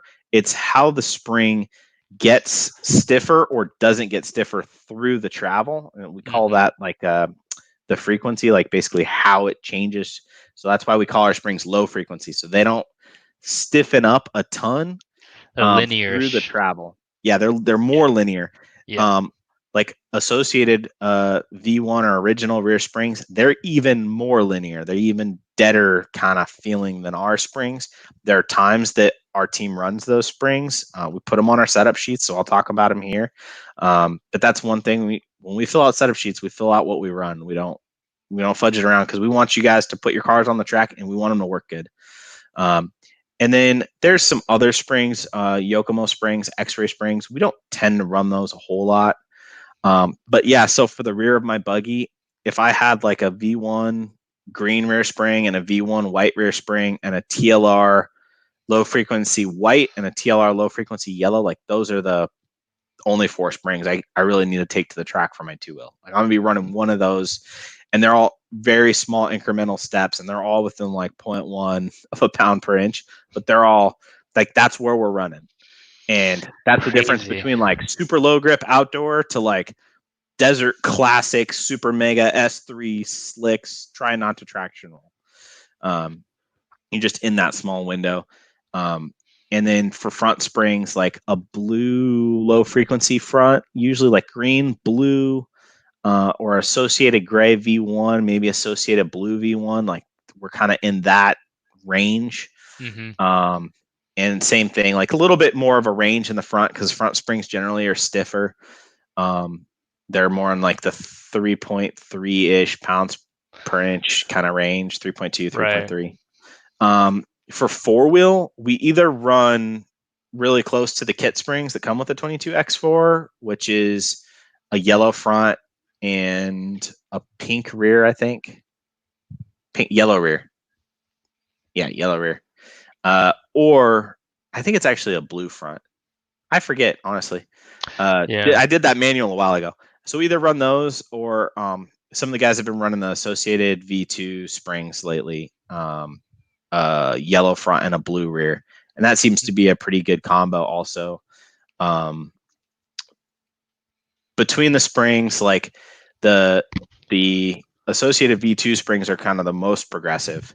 So they're soft initially, and then as the car rolls, they stiffen up a lot. And then the TLR springs are kind of in the middle. They don't really change a whole lot. They stiffen a little bit as the car rolls, but not a ton. And then the V1 springs are kind of the deadest, where they're the same all the way through the travel. And what we find is that the more that the spring progresses through the travel, the more it feels like you have support when you get deep into the roll, Mm. and the softer it feels initially. So like on really low grip, maybe we'd run like an associated V1 rear spring. On medium to high bite, we're usually on a TLR rear spring. On four-wheel drive, if the bite was really low, we'd probably be on TLR springs. And then as the bike gets higher, we go to those V2 associated springs. And really it just has to do with like the four-wheel drive car is a little bit heavier than the two-wheel drive car, and it's generally going faster. So it needs that more progressive type of support. Yeah. And then shock positions are big. When you're talking about shocks, I mean, everything is relative to what the shock positions are. So like moving your shock, let's say on the front arm from the middle hole to the outside hole is a bigger change than like two spring rates and your piston and your oil all combined. Yeah. So unless you're getting pretty advanced with setups, I wouldn't move shock positions. I would just stick with what the setup recommended and work on tuning the shock rather than the shock positions, because they have a huge effect, especially where they mount on the arm. Where they mount on the towers, it's pretty chill, so you can adjust with those. But where they mount on the arms, I would just rock them. Yeah, I still feel like when you move them on the towers, and like especially in the rear, it's like it's one of those changes where like, yep, I'm keeping it, or nope, and I'm going back to the style. It's like you try it and you're like, nope. And then sometimes you try it and like, oh my god, yes, please. You know what I mean? Like you'll move your shocks in one hole or something, and then sometimes you'll try it and you'll be like, nope, that's not it, and then you just instantly go back. It's for some reason it's even though like you said it's a light change, but it's either kind of like it either works or it doesn't for you. You know. Well, like on our two-wheel, Dakota almost always runs the 1.5 hole on the rear carbon shock tower, and I almost always run the number 2 hole, and they're like 3 millimeters difference. They're like just a little itty bitty, but like his driving style likes the 1.5, not the 1, not the 2, but the 1.5, and my driving style likes the 2. And it's like that much, but it's a big, like you said, it's a big change. It's a big change, man. And it's usually one of those changes that makes a big difference to your car if it's working. It's either it's on or it's off. You just go back to the stock locations, you know, kind of in the middle or whatever your stock locations usually are. All right, so let's move on to shocks. We could do a whole episode, 3-4 episodes just talking about shocks, but that's the basics with pistons, springs, you know, different oils, thin pistons, the extra holes, a lot of shock knowledge right there. Let's talk about the other important, I think, component of setups, the diff. Explain a little bit about the diffs here in a 2-wheel, in a 4-wheel, center diff, and then also, you know, what guys are trying nowadays is the popular thing is going 2 gear, 4 gear. You know, like what's the hype with the diff stuff? Can you shed some light for us here? Yeah. So, all right, let's just break it down like this. In your 2-wheel drive off-road car and your 4-wheel drive off-road car, I think it doesn't really matter. The drivetrain characteristics, the way that the drivetrain affects how the car handles, is the second most powerful thing to your setup other than your tires. Right? More than shocks, camber links, roll centers, and it's, in my opinion, because it affects how the car drives on power, off power. It allows you as a driver to adjust, control, compensate the attitude of the car with your throttle inputs, which can be very quick and instant. It affects how your car jumps, lands, goes through bumps, brakes, accelerates, rolls. It's really impactful. Yeah, it does a lot. So there's obviously two major types of diffs, right? We have a ball diff and we have a gear diff. The only vehicle that we run a ball diff in is a 2-wheel drive car on clay. What the ball diff does is when it's like a limited slip type setup where you compress 2 plates on a bunch of balls and they can basically roll the balls and go in either direction. The nice thing about a ball diff is that the tension on the differential never changes regardless of load against the gear.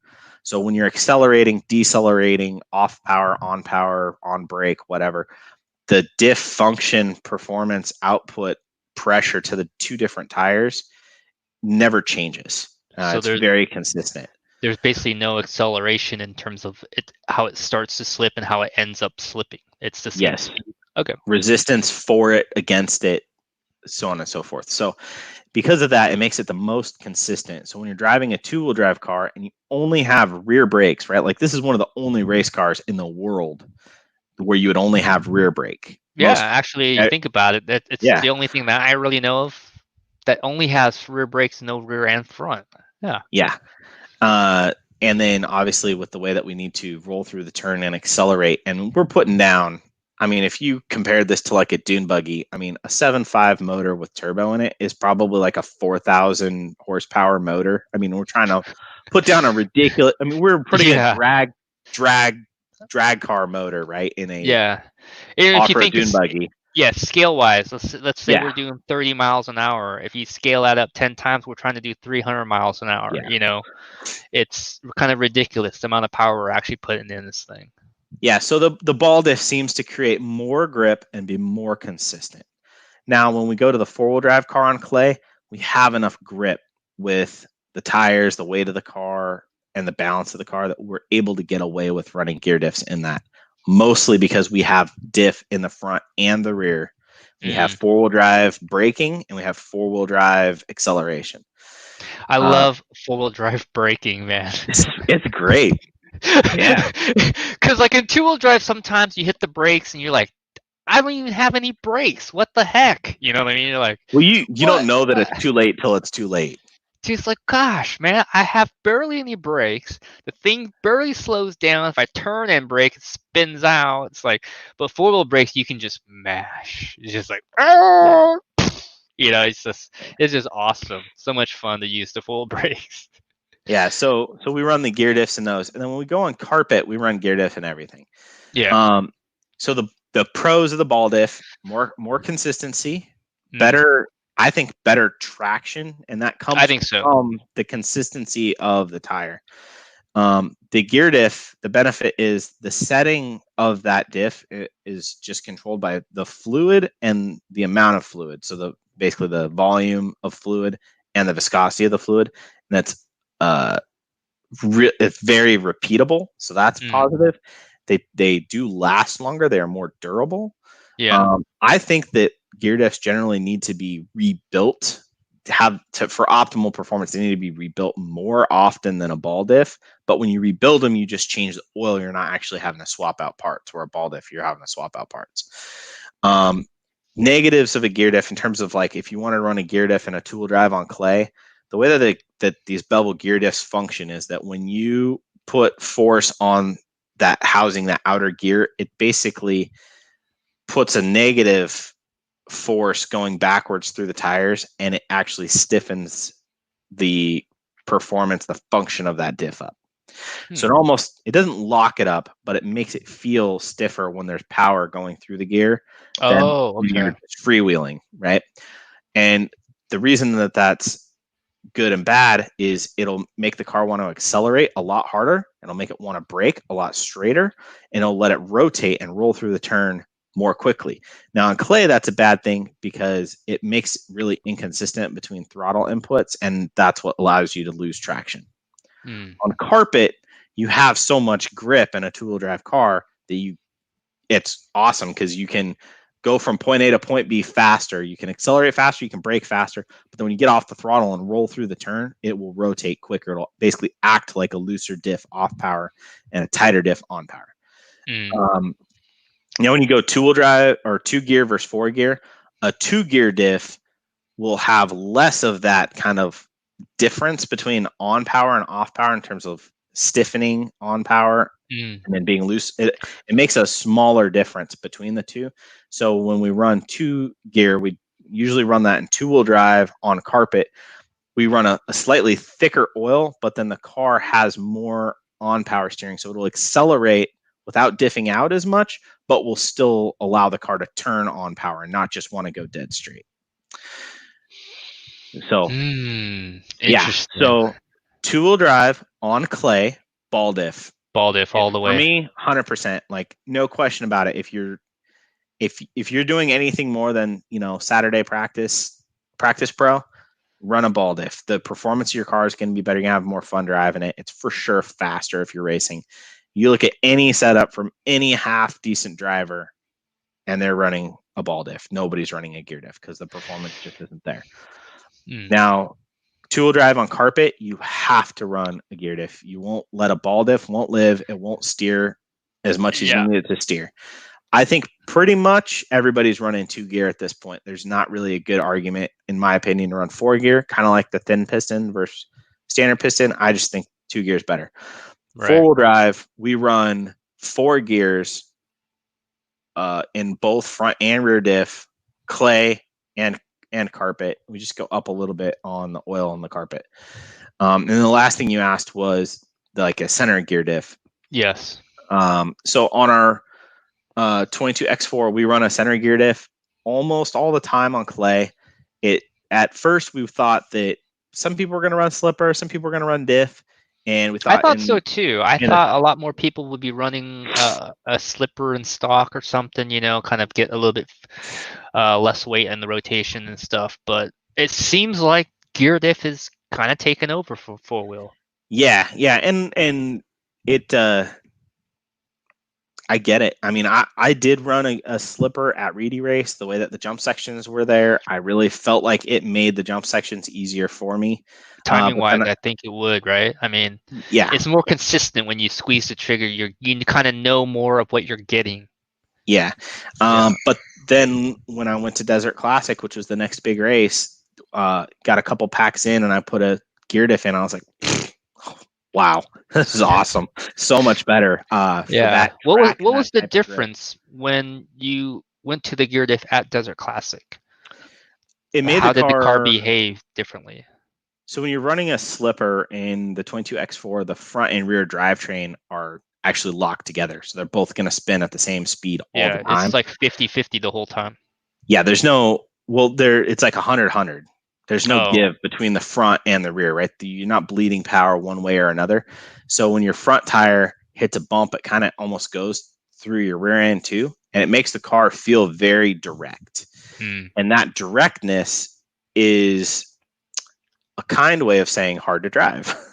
It makes the car so instant. And when you're running it like at Hobby Action Desert Classic, we're running S3 slicks. You have a ton of grip. Yeah. And it just makes the car feel kind of twitchy, edgy, nervous. If you like come off of a jump and you land the front tires first and you have some steering in it, it'll kind of pull the car real quick because there's no give there. And then as soon as you put the gear diff in, you have that give front to rear. So now it makes the car feel like you loosen the slipper, kind of like it has a little. It's not as direct feeling, but it still accelerates just as hard. And it really, the other thing that I like about the gear diff is it does help the car rotate in the middle of the corner. So it almost feels less aggressive on entry, more aggressive in the center, and less aggressive on exit. And it really just kind of gives, for me, the correct balance between those 3 parts of the turn as opposed to the slipper. But I have, like I said, the slipper and I think the biggest difference is when we're at Reedy Race at OCRC, we're on treaded tires. The car is moving around a little bit. It is a little bit on top of the track, even in the A mains. Like even when the tires get slick in the middle, yeah, the car is kind of moving around a little bit. And we did have that really long high-speed sweeper, and the slipper was really fast through that part of the track. Yeah. Because it was direct. So it worked out good for me there. But I think when it comes down to it, most people are going to run a gear diff, especially if you're on slicks. I think that's kind of if you're on slicks, you're probably running a gear diff, whether you're running spec or mod. And then if you're running treaded tires, it's probably worth trying both. Yeah, it's. I think at this point, and if you're serious about your racing, I would have the slipper and a diff ready to go. 200K in the 4-wheel diff is what generally guys are running right now. Okay, now they're moving up to 500K. So I was told, 500 is kind of aggressive, man. I'm like, okay, so you think I should go 200? He's like, yeah, it'll be easier for you. I'm like, okay, so I went 200K. I haven't tried 500 yet, but what I'm trying to say is, do have both because the kit comes with the slipper, and then you can buy the gear diff, and that way you have both available. And like Frank says, most times you'll probably be running the gear diff with 500K, and sometimes the slipper is actually a little bit faster and easier to drive. And it really comes down to being able to keep the speed, but having a car easy enough to drive where you don't make mistakes and crash out. Yeah, just the 200K is probably like a good starting point if you're on treaded tires, and the 500K is probably a better starting point on slicks. if you're running mod on slicks, 500K. If you're running spec on slicks, maybe 300, or maybe mix 250 or 200 and 500. You kind of get in the middle. And then just the last thing is, if you're running 4-wheel drive on carpet, stock mod, doesn't matter. You are running a slipper. I went and tested a center gear diff on carpet. Really? A million weight, and the thing was diffing out like I was running 10 weight shockwheel after 3 laps. It's whoa. You can't even like turn the diff in your hand, and you go run on the track, and the thing just a couple laps in starts diffing. So you got it. You have to run a slipper. What? I'll show you. When you get out here, we'll go to the track. I'll show you. Dang, I never would have thought that. Yeah, holy cow. Yeah. If you ever seen a million, like just working with a million, trying to get a million into your gear diff like case, oh gosh. It's a flat blade screwdriver. You gotta, it's not coming out of a tube. No, you gotta like, yeah, it's a mess. It's a mess, man. It doesn't, yeah, it's not fun. But yeah, I'm really shocked that a million turns into water after a few laps. Even, it doesn't stay thick and like tight. You would imagine it'd just still be tight or something, like kind of loosen up, but not even. I mean, it still feels relatively thick in your hands, but the way it drives on the track, it just diffs out a lot. It's pretty shocking. Crazy. Yeah. All right, so that is it for the kind of the general areas, the driving, the setup. I think we covered a lot there. A lot of it, step 1 is trying to get the balance, but you got to have a base. Step 2 is shocks, understanding the shocks, shock location, pistons, oils, figuring out all that stuff. It's always fun to learn and try these things. It's part of I think the experience of racing is kind of perfecting your own setups, what works for you, and understanding that and using that to your advantage. And then number 3 is obviously the diffs, ball diffs, gear diffs, 2 gears. Frank, kindly enough went over all those, a ton of knowledge, and now we're going to open it up for Q&A. And so a lot of the questions that you might have already asked that dealt with some of the shocks and diff stuff, I'm going to skip over. But for the questions that we got that didn't have to, wasn't addressed, we're definitely going to see if we can get that rocking and rolling for you. All right, so let's start off here. So we talked about 3.5 shocks and 3.0 shocks, got that out of the way. Let's see. Yeah, so if you guys have any questions, feel free to post them now. Yeah, so start posting them now. I'll basically run through this, and we'll try to go through all the questions that we haven't already kind of answered in the video. Razor RC, what's up, guys? Frank, what 1/10 scale, what 1/10 kit do you think could benefit most with an update? So which project of the fleet cars do you really want to like get a part of or get a hold of and start updating and redoing? Is there a particular car, or like, man, this thing's, because I know before the 4-wheel dropped, I'm sure you would have said the 22.4. Yeah. And now that it's gone off the plate, and now we've got the 22X4. What is the other car that you would wish? Okay, we need to work on this, and it needs an update. I mean, the low hanging fruit there is the 22 SCT 3.0, because we're on the 3.0 version of that. It's not laid down. It doesn't have the 5.0 steering in it. But you can pretty much do all that. Like, I don't really need to.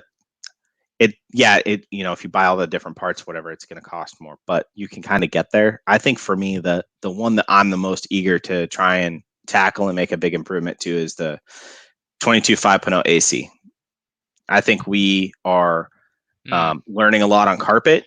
I think that there's a lot of carpet racing going on, and that will continue to go on. And I feel like that's kind of an area where we can make a lot of big strides. Not that the 5.0 AC is not competitive now, but I'm really looking forward to thinking outside the box. I've done some running with Gil Losi Jr., and I think that we have some ideas on things that can push that area forward. I think it's the biggest area for opportunity. Like, we've been running on clay tracks with our 2-wheel drive 22 for 10 years. We've been running on carpet for like 3 or 4. There's more things that are kind of left unknown. There's more optimization that can be made there, and I enjoy running on carpet. That's probably part of it. So I like it. So me too. I'm a big carpet fan, as most people. If you kind of know me, that I like carpet. I think it's easy, it's fun, and for somebody that's busy, that can maybe drop in for 2-3 hours. They can get a lot done in 2-3 hours. Um, Tires could get glued. You just show up, you just charge your car, put it down, run, and then get your fix. Then cruise on home and make yourself some dinner. I'm a fan of carpet for sure. Yeah. Um, so there you go. Looks like the AC car. Frank's got some knowledge. He wants to put it into a new thing. I like it, man. I like it. All right, Kevin Cake says, I've been killing myself running test laps and few races so far dialing in the two-wheel drive TLR 22 3.0 on loose dirt track. Frank knows, and he's helped me a lot here in the East Coast, Canada. There you go, Awesome. dude. Yeah, getting it dialed in with the 22 3.0, man. That's a project you worked on there. Yep. Stand up. But I think stand up, lay down. I mean, you can kind of have an argument for which is better on those outdoor tracks, but stand Loose. up's probably going to be a little safer feeling. Yeah, I think so. If you can drive well and you can put up with driving style, which I'm not a fan of driving a mid-motor car on loose dirt, it's kind of a headache for me. I just don't really enjoy it. But some people can make it work. In this case, I would probably go rear motor just because of nostalgia. All right, all right. We got, dude. There we go, Jeff Lemoyne. Dude, RC Dad just shared your 22 5.0 setup with me for my new kit. So stoked. What's this? You hooking up RC Dad with your setup now?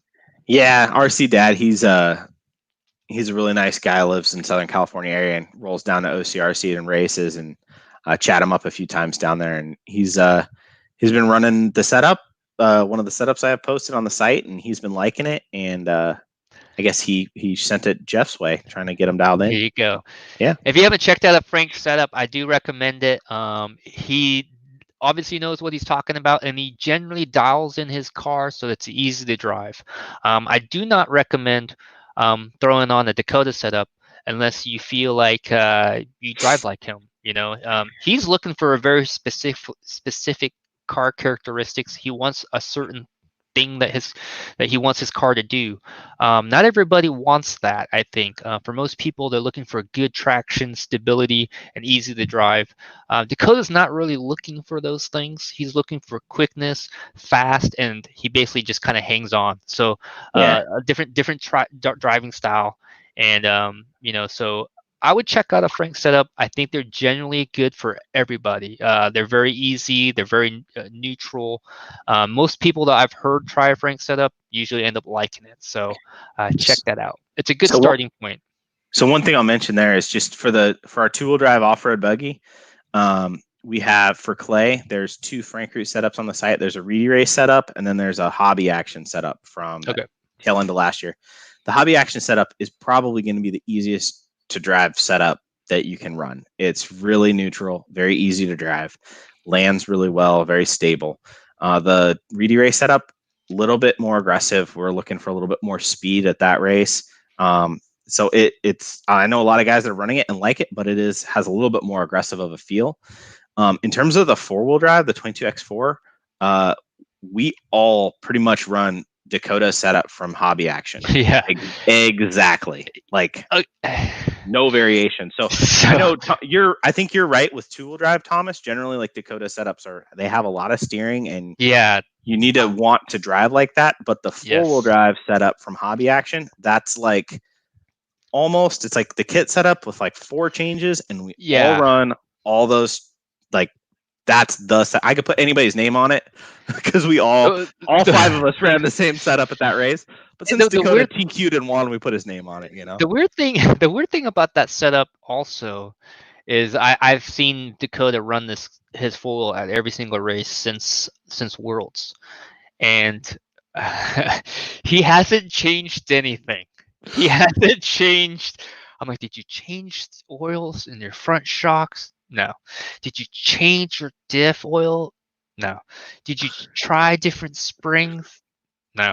It's like, so you're basically running the car that you ran at CRC, that you ran at Reedy, that you ran at Worlds, Yeah, basically. And I'm like, how does that even work? Because Worlds in Slovakia, pretty loose. Not saying it's super loose because they ran full wheel the second day or the second portion. So the track was kind of already broken in. It was grooved. They just ran it backwards, and so um, it wasn't high grip. It was full treads, soft tires, all that stuff. And then he goes to CRCRC, which is all slicks, Mega high gripped grip. up. Yeah, gripped up tires. You're burning them in. You're doing everything to get as much speed out of the tires, and he doesn't really change any setup. And I'm just like, how does that even work? Like you would think maybe he would play with the diff settings. Maybe he would change the center diff. Maybe he would, compensate for some different, shock wheels for the tires. But same car, same setup, same stuff, man. And the results obviously fantastic. Yeah, the only thing that we really change on that setup is the setup is for really high bite like S3 type slicks or aqua slicks. And we ran 42-37 on Shockwell. And like on a regular kind of clay compound tire or treaded tire, we would run 40-35. That's Yeah, pretty much all we're changing. that's yeah, If it that's it. works, it works. Yeah, I dig it, man. I like it. Okay, so Mike, good old Mike, man. Thanks for the tip here. I think one of the biggest adjustments that may be overlooked is the brake settings. I found I was struggling getting my brakes consistent until I focused a day on setting the low, mid, high frequency settings. Um, this is, I agree with Mike. This is one of the things that you don't really focus on. You don't really think that having a good setting on your brakes is going to increase your speed around the track. For some reason, it just doesn't really like register that way. But a key to getting fast laps is being able to slow the car down at a speed to where the car can actually like be effective and carry speed. Mm-hmm. Yeah, I think one thing that's really hard with brakes is I think a lot of people are really good at modulating their positive throttle input, so their acceleration, being able to pull some of the trigger and then, Yeah. like, okay, I want 10%, 20%, 30, and just kind of squeeze into it to get more power. I think when people go to brake, a lot of people struggle to not do just full brake.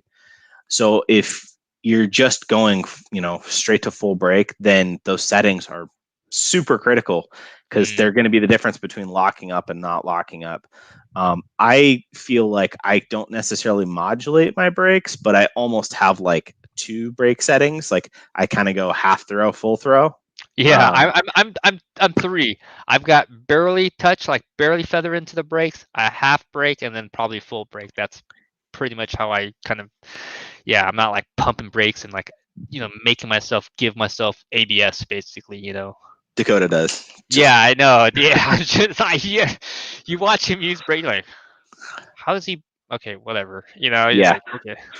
But yeah, I mean, just I think Mike's right. You dial in those brake settings, and that's a really powerful setting on the speed controllers today is being able to adjust the brake frequency, and it just kind Yep. of changes like how smooth versus how strong your brakes are. Yep. Just keep You in got mind that when you change your frequency, it changes the amount of total brake that you feel like you have, and it changes how much drag brake it feels like you have. So if you go up on your brake frequency, your brakes are going to feel smoother, but it's going to feel like you have less brake, and it's also going to feel like you have less drag brake. So when you change your brake frequency, you might have to adjust your drag brake or your total brake at the same time. So, Speaking of drag brakes, Aaron Harmison, what's up, man? yo, Do you guys run drag brakes? There you go. Boom.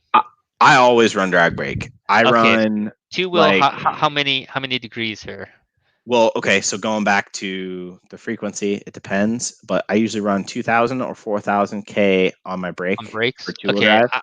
I'm about 2,000 usually on that right Yeah, now. and with that, so on clay, two-wheel drive on clay, I'm usually 15 to 18% drag brake. Whoa, it's a Yeah, and lot. then on carpet, I'm usually between 30 and 35. Wow, a Yeah. ton. So Well, what I've everybody, I've noticed that everybody's kind of all over the place on drag brakes. Some run like 5, and then some run like 30, like you say, 15, 30, depending on what surface they're running on. Is there a reason why you run so much drag brake on your system? Okay, so a lot of it's your driving style and what you're used to. So Yes. like Matt Yep. Willoughby that runs for us at OCRC, he runs 0 drag brake, none. Mm. Like I pick up his radio, I can't even drive his car though, because it just like last time I drove his car, I just went out of the straightaway and hit the wall. Whoa! Like it doesn't stop. But You're that's just just what spinning out at that's the end of the yeah, straightaway, trying to avoid yeah. hitting the wall. You're like, oh God. But that's what I'm used to, and that's what he's used to, right? Yeah. So for me, your drag brake is going to be substantially more consistent than push brake. So you kind of, if you think about the track, like think about the part of the track where you need the least amount of brake. And then if you set your drag brake to kind of be correct for that area, then that's 1, maybe 2, 3, 4 turns where you don't need to push your brake. And if you're not pushing your brake, you can't lock up the tires or, have too much, too little. On carpet, I tend to run. So on carpet, it's kind of a different challenge because when you're unmodified on carpet, pretty much any jump that you roll up to, you can over jump by double. So it could be like a 20-foot double, and you could just send the car like 65 feet. Like yeah, you could you have jump off the way too track. much. Yeah, you have way Yeah. too much speed and way too much power. So I run a ton of drag brake so that instead of trying to like push brake jam to slow the car on the jump face, I just let off and let the drag brake do it. And then I find that my jumping is a lot more consistent. When I race stock, which most people are kind of interested in, I still usually run about 3 to 5% drag brake. A lot less in stock. You're not going as fast into the turns. And I know a lot of, especially like the motor guys, they'll say, don't run any drag brake because it makes more heat. Well, for me, if I'm not going through the turns and I don't feel comfortable driving, it doesn't matter how much heat the motor does or doesn't have. So I always run a little bit of drag brake in stock. So, but 5% drag brake with a stock motor that has way less power is like running 2% on a mod motor. Yeah. The difference is you're rolling in the turn a lot slower. But to me, that always just helps settle the car into the right speed. For me, if I run no drag brake, it feels like a nitro engine that runs on. Like even when you let off, it feels like the car is still accelerating. Yeah. For me, I've kind of done I've done both. Where I went through a period where I ran basically almost 0 drag brakes, and I first started with running about 10, and then went to 0, and then I'm about 7 to 10 on my 2-wheel. So depending on that, and it's mainly because I like to actually activate my brakes myself. I think if you're set up so that you just let off and the car wants to kind of naturally slow down, I kind of let off and then kind of barely, like I said, I have 3 settings on brake. One is just barely get into it so that you can hear and you know that you're on brakes, but you're not really in brakes. And then I have half and full. So I generally kind of touch brakes to kind of activate my own brakes. Just I don't know why. It's like I said, it's like Frank said, it's a driving style thing. It's what you like to do. Some people like to let off and let the car naturally slow down a lot. Some people think that's kind of weird, feeling wise. So it's whatever you're comfortable with. There's no right or wrong in terms of how much drag brake you want to run. Some people, when they add a lot of drag brakes, run carpet, it makes more sense. I've heard some guys when they go to 30 drag brake, they're like, oh dude, it's so much easier, I could time everything better. And I think if you're used to that, you can time that better. But if you're a guy that actually likes to activate brakes yourself, then the drag brake might be a little bit much. So just play around, get comfortable, figure out what you like. I think if you're running spec on carpet, you're probably not running any drag brake. Yeah, almost 0 brakes on that stuff. And then one thing to keep in mind, and probably the reason why I do like a decent amount of drag brake, and when I said it comes back to driving style, I started racing when we ran brushed motors. Yeah. And brushed motors, you didn't even usually have to run any drag brake because the motor had all of that drag and brake in it. So me running like that 12 to 15, 18%, that's probably about what my brush motors had back in the day. Yeah. So probably a lot of that feel for me. Yeah. Yeah, and for some people, I think when they let off the throttle, if the car doesn't naturally kind of slow down, it feels weird to them. Because I like when I first started running 0 drag brake, I couldn't really turn. You know what I mean? I couldn't really it took me a while to get used to it. And somebody told me, hey, you should run the zero brakes. You can carry more corner speed, and you'll be on the. I'm like, okay, I'll try it. And then I started driving like that. But eventually, I think after a year of doing very minimal drag brake, 2%, 0%, then I ended up starting to run it back because I am also a product of the old school. I ran, with the brush motor days, so I kind of actually like drag brake, but not a ton. All right, so Steve got a question here. Steve Presser, what's going on, Steve? High grip clay gear diff in two-wheel team guys running all the spider gears in stock classes. Basically says, are the team guys running 2 gears on clay high grip? So maybe clay with slicks. So the only person that I know that runs a gear diff on clay is Andrew Knapp, one of our team drivers, and he is mega fast. And I don't know how he runs the gear diff on clay, but he does, and he makes it work. I'm not sure if he's running 2 gear or 4 gear, to be honest. That might be something that he can answer in the comments if he so chooses. Or I can ask him and try and have that info. But yeah, I'm really not sure. I would think on clay, you'd want to run all 4. If you're running the composite gears and composite crosspin, you definitely need to run 4. They won't live with only 2. So if you're running 2 gears, you're definitely running metal gears and metal shaft. So what about on carpet? It's like 2 mod carpet metal gears. Yes, yeah, you can run the plastic gears if you run all 4, but it's better to run 2. So then you run the metal gears too. So you can run 2 gears. Metal gears with metal crosspins or plastic? Metal crosspin. There you go. All right, that's set up right there. Yep. 2 gears, metal pins, and you should be good to go in a 2-wheel drive buggy. All right, Nico Listy, man, good question here. What is the best to adjust drag brake settings on different traction levels? It's just a speedo setting adjustment, yeah. Yeah, I mean, I think kind of going back to what we mentioned earlier, it's more about the speed of the car and the speed of the track. So kind of take your turn where you would want the least amount of brake and focus on dialing in the drag brake for that turn. And then if you need more brake in other turns, then use your push brake to get it. So it has more to do with, I think, less to do with grip, more to do with the speed of the track. Right. All right. Johnson Ment puts in a good comment here. Agree. A lot of guys build a kit and put some electronics in the kit, expect it to be a race winner, but there's a lot of mechanical and electronic setup. How long does it take when after your car is built, putting in the electronics, setting it up? How long does that usually generally take you? You think it's actually a lot, man? I would say that from the time I crack the seal on the kit till the time I get to the last step of the instructions takes as much time as everything that I do after that to get the car. Yeah. So I could probably build a kit out of the box in like 2.5 to 3 hours. Yeah. And then it would take 2.5 to 3 hours to mount the electronics, set the diff, break in the diff, set the right height. Yeah. Velcro the body, do all that stuff. Half of it time wise. Yeah, it's pretty nuts. Because everything that you're doing at that point is, it's not just, you don't just do it, you're doing something in a specific order, looking for a specific feel or end result or setting or whatever. When you're building a kit, half the time you just put a screw in a hole until there's no threads left, right? So there's not a lot of thought or like double checking that goes into it. Just, yeah, a lot of more finesse when you're actually doing the wiring and the electronics mounting. Yep.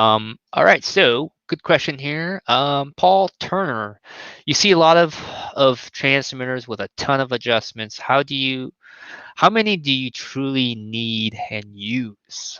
That's true. I mean, like, we have these really expensive radios. They got bazillion, like 200 plus model memory. They have all these features, but realistically, in off-road 10 scale racing, we don't use that much.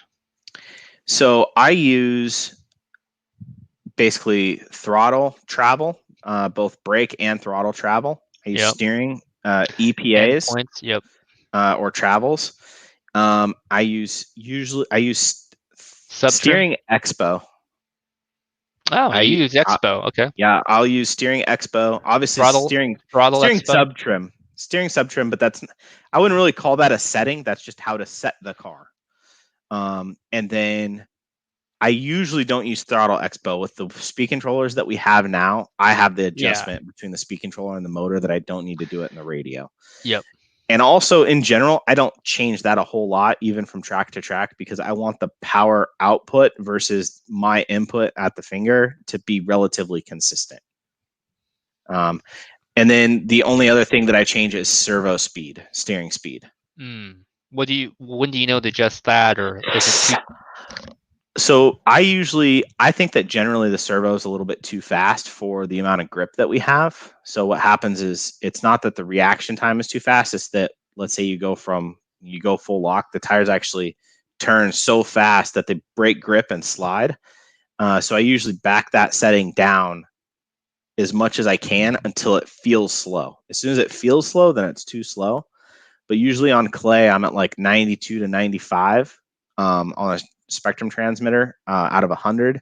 I think like on a Sanwa transmitter, it's you go from 0 and then it would be like, so it'd be -7 or 8, somewhere around in there. Yeah.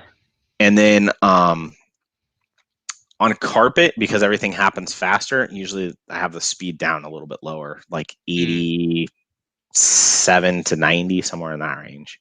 But like I said, it's all based on feel. I never change my steering endpoints or dual rate. I always run full lock. Yeah, I I want, do too. yeah, I think I'm one of those. There seems to be two train of thoughts out there. Some people think when you're on high grip or carpet, you don't want your car to traction roll or have so much steering. People actually turn down their endpoints so that maybe the car is only turning 70% instead of 100% to the ends.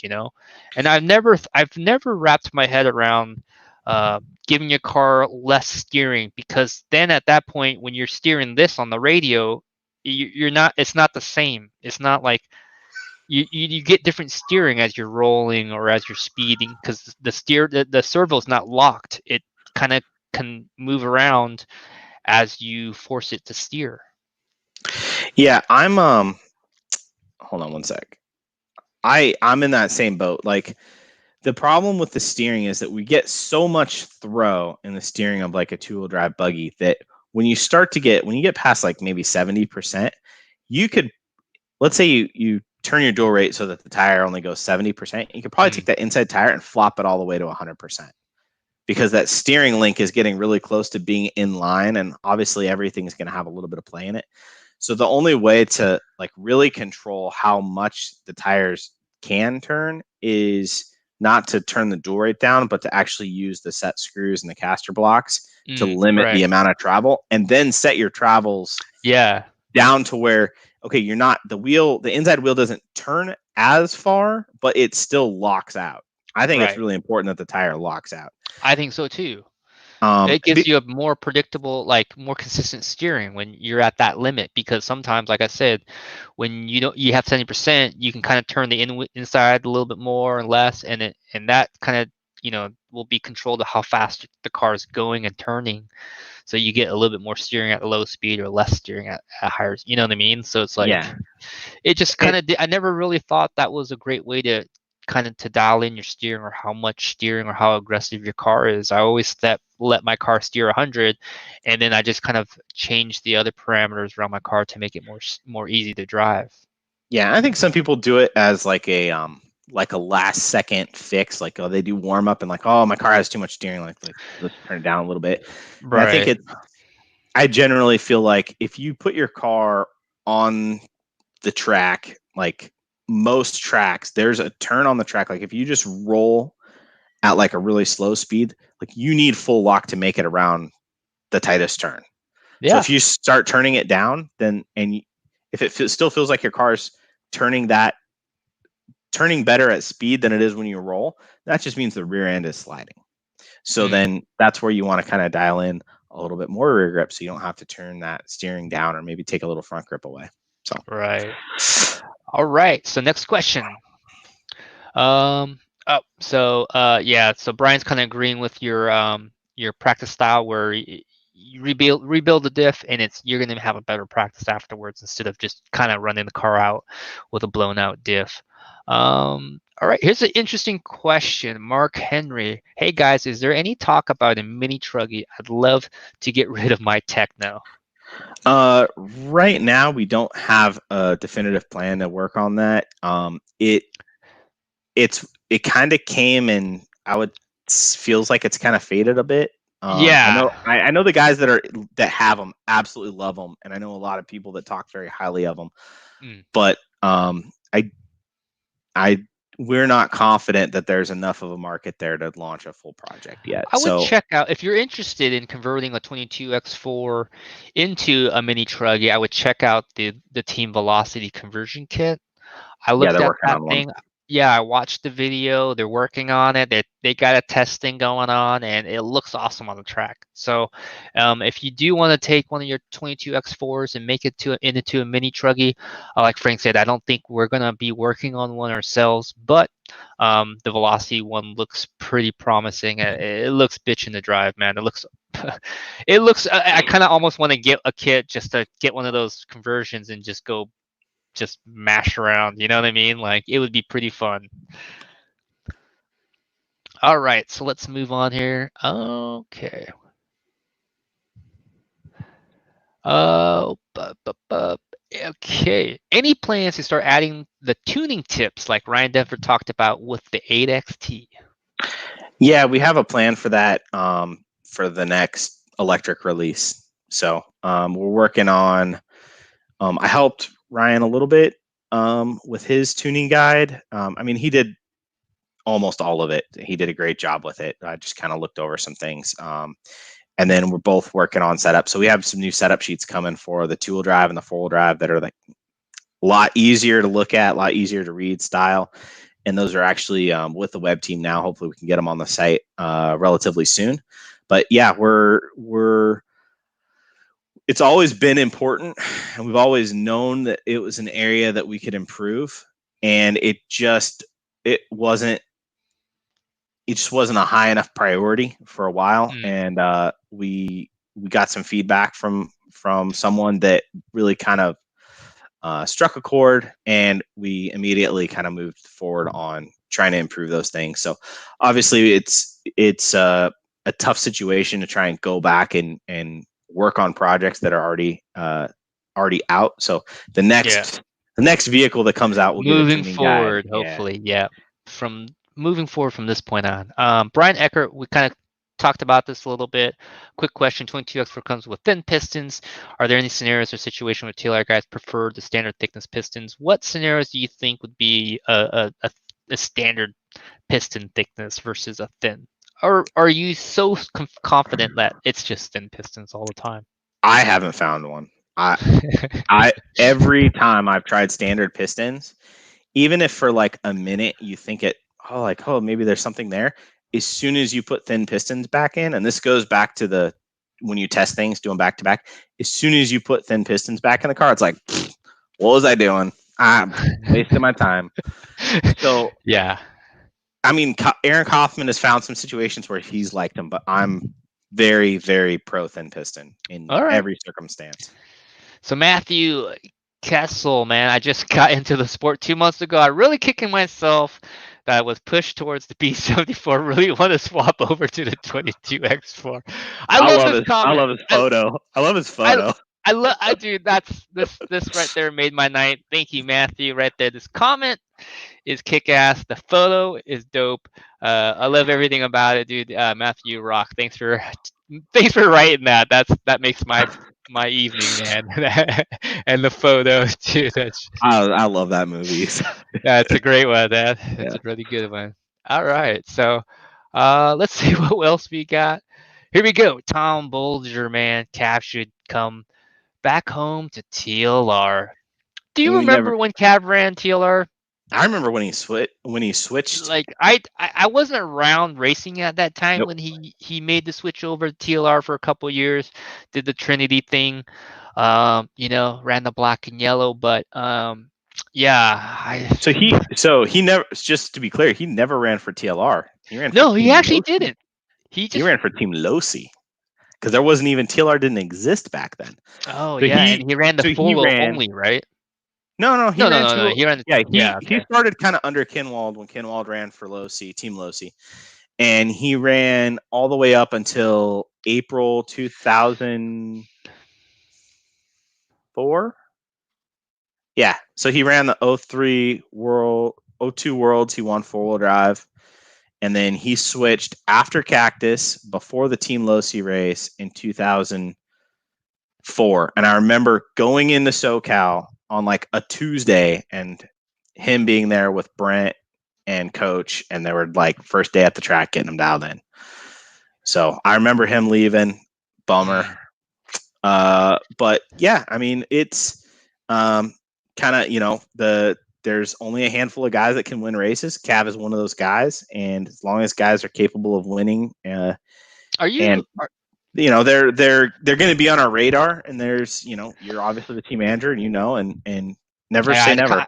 I kind of know all these guys, man. Like, I've been around, and I've worked with pretty much all these guys. I've seen them at all these races. Yeah, man. I don't. Who to add? Kind of thoughts, man. We got some thoughts, right? Frank, are you a fanboy of any of these drivers? Like, who? If you could say you're a fanboy of one of these guys, who would it be? I mean, there's two guys. I mean, Dakota is obvious. I've Yep. worked with him. I've known Dakota since 2004. So I've known him more than half of his life. I've worked very closely with him for the last Yeah. 6 or 7 years. I mean, he's kind of been our top 10th scale guy tester. It's just an awesome person. I mean, I cannot overstate how good of a guy he is, and obviously how talented he is. And for me, it's been a lot of fun to work with him. He wants to win really bad, but he's also he never takes frustrations out on me as somebody who's working on the cars, which isn't always the case. So I feel very fortunate with that. And I feel like we have a good relationship. If we're at a race, we're pitting next to each other. And that's kind of the way it goes. And obviously, it's super impressive to watch him on the track. You're just like, oh my gosh. But the other guy for me is Mayfield. I started racing off-road in Phoenix in 2000. Oh yeah, you're Arizona, baby. End of Yeah. 2003. So he was hometown hero. I was racing with him every week. And yeah, got a chance to have him on TLR for a few years and work with him more, do some testing with him. And I like Ryan. We get along pretty well. And I mean, I think his driving style, his talent, the way he wears his emotions on his sleeves, I mean, like it's there for everybody to see, but I've really seen it from real close. I mean, pit next to him, and I was on Associated at the same time as him for a few years. I mean, I've been around Ryan a lot, and he was actually one of the guys who, when I was starting to get fast enough to make mains, that would actually take time to help me improve my racing. I mean, he would do little things like he'd walk up before the start of a heat at a big race and just remind me to drive at 95% and not to make any mistakes. Or one year we were at the shootout and I had a chance to make the main, and he came over and gave me some setup advice, something that they had found, and I wasn't even on the team at that point, and it did help me make the main. So he didn't have to do that, and he went out of his way to do it. So that's yeah, I really have a lot of respect for him and his ability, and him and Dakota have one thing in common, is neither of them ever resign to finishing anywhere but first. They will fight for that first place all the way to the last day of main or the last lap of the main. So I really respect both of them for that no quit attitude.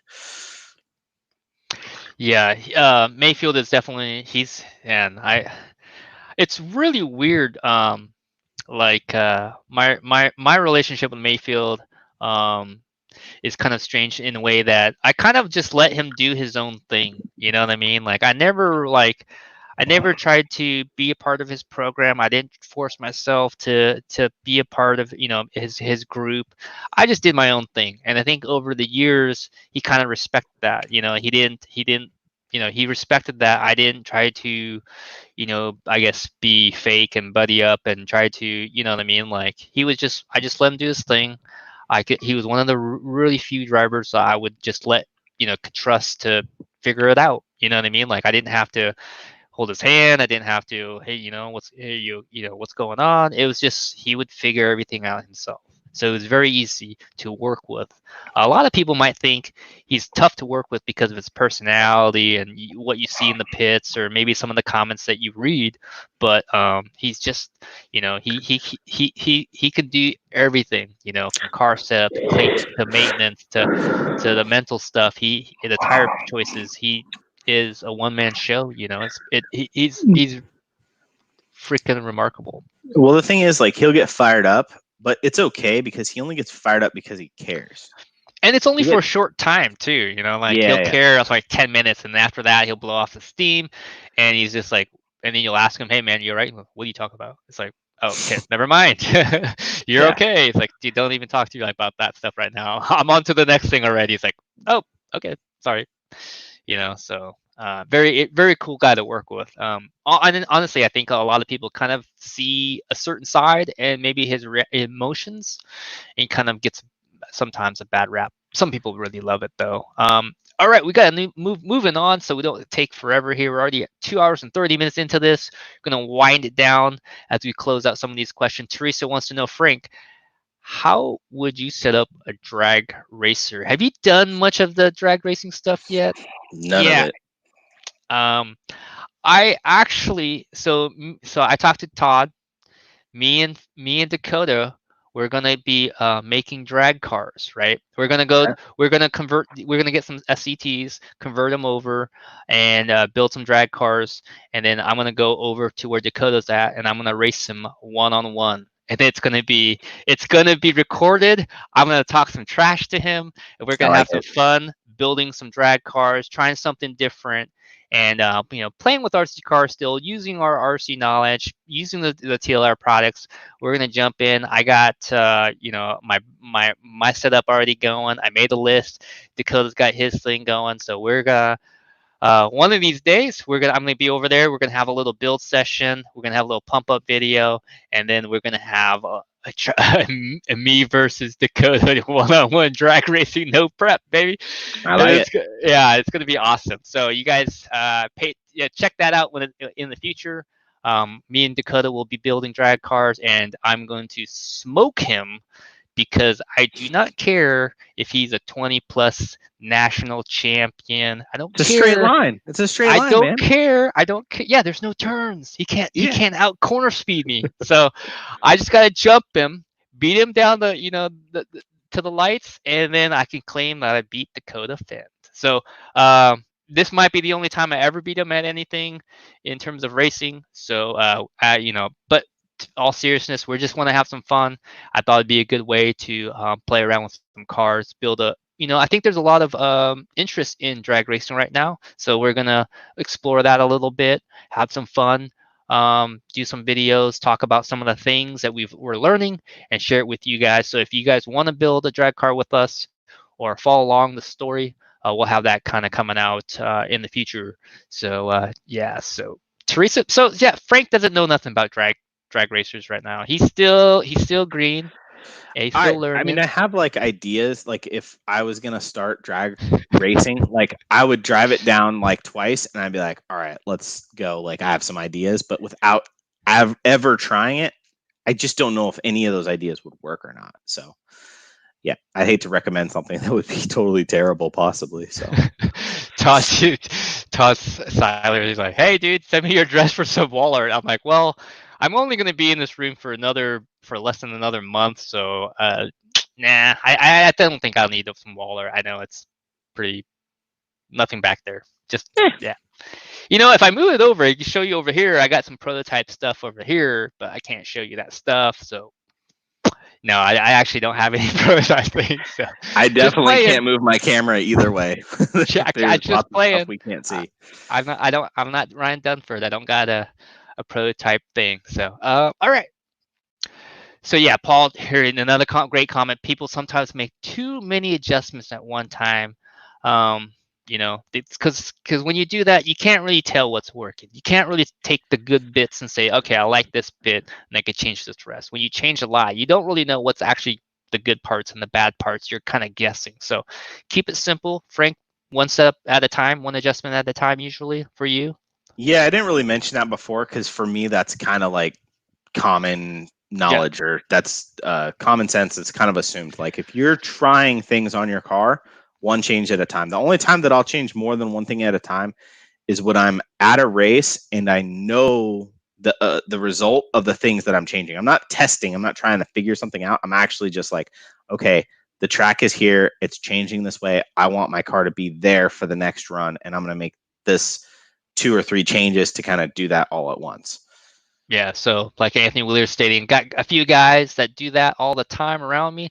I keep trying to tell them one change at a time. I know Yeah. everybody wants to find the quick button and get to the dial shortcut as fast as they can, but the one thing at a time, especially when you don't really know what it is you're looking for or you don't really know what direction, keep it simple. One thing at a time. It could be just ride height. It could be front end ride height. It could be rear ride height.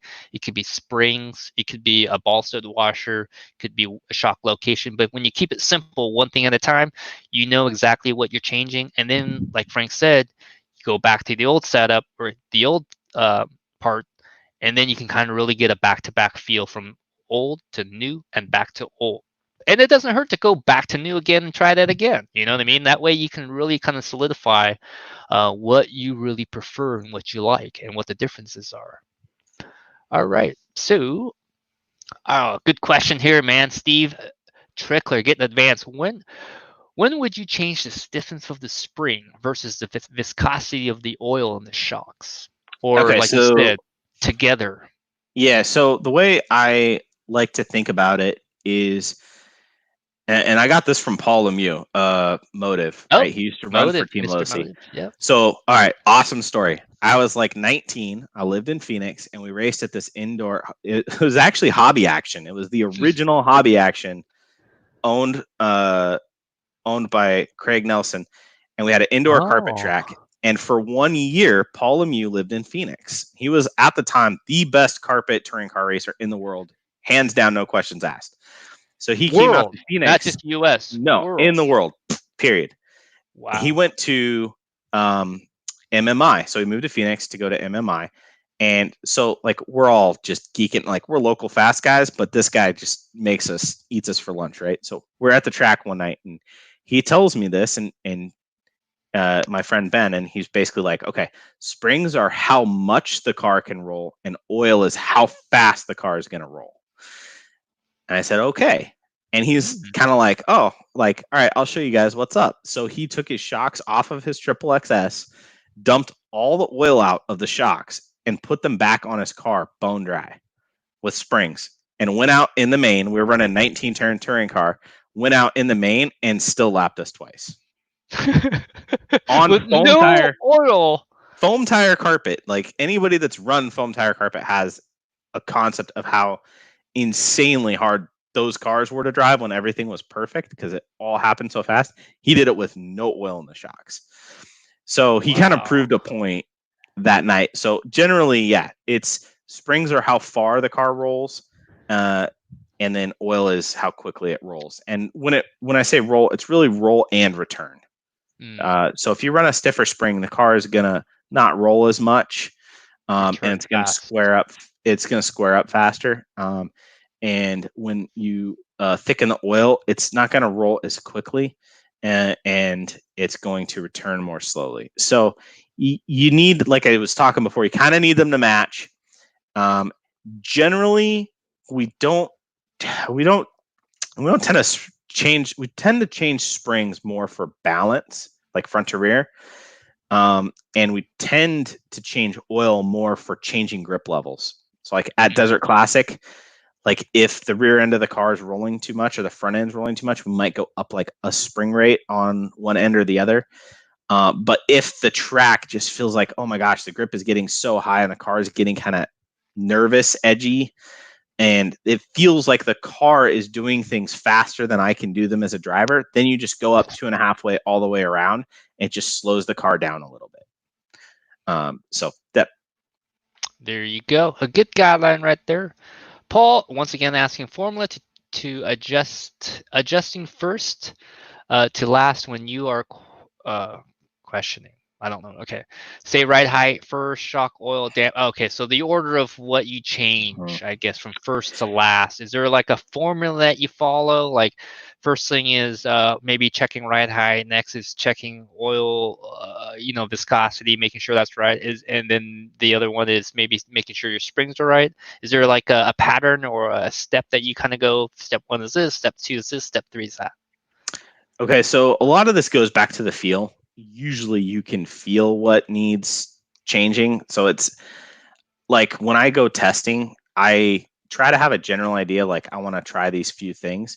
But Mm, you kind of, when you change something, you kind of have to just go with the flow. Like you might change a rear camber link and be like, oh, well, with this camber link, now I need a lighter shock. Or you kind of have to like go with the feel of where it takes you. You can't necessarily have like a rigid, okay, I'm going to do this in these orders. mm, But I will say, generally, the most important thing is your tires, and the next most important thing is your drivetrain, and then your shocks. And um, like, if you're just getting into tuning, I generally wouldn't change your shock lengths, your shock positions, or your camber lengths or roll mm, centers. Like, I would kind of save those for last because generally when we get a good setup, we're not when we go from track to track, we're not moving our camber links a whole lot, and we're not changing our shock positions much, if any, and we're not changing our droop a whole lot. We're usually just fine tuning with oil, springs, maybe a little bit of ride height, maybe a little bit yep. of static camber, battery positions, or weight bias. So those are kind of like the lower hanging fruit of getting your car dialed in.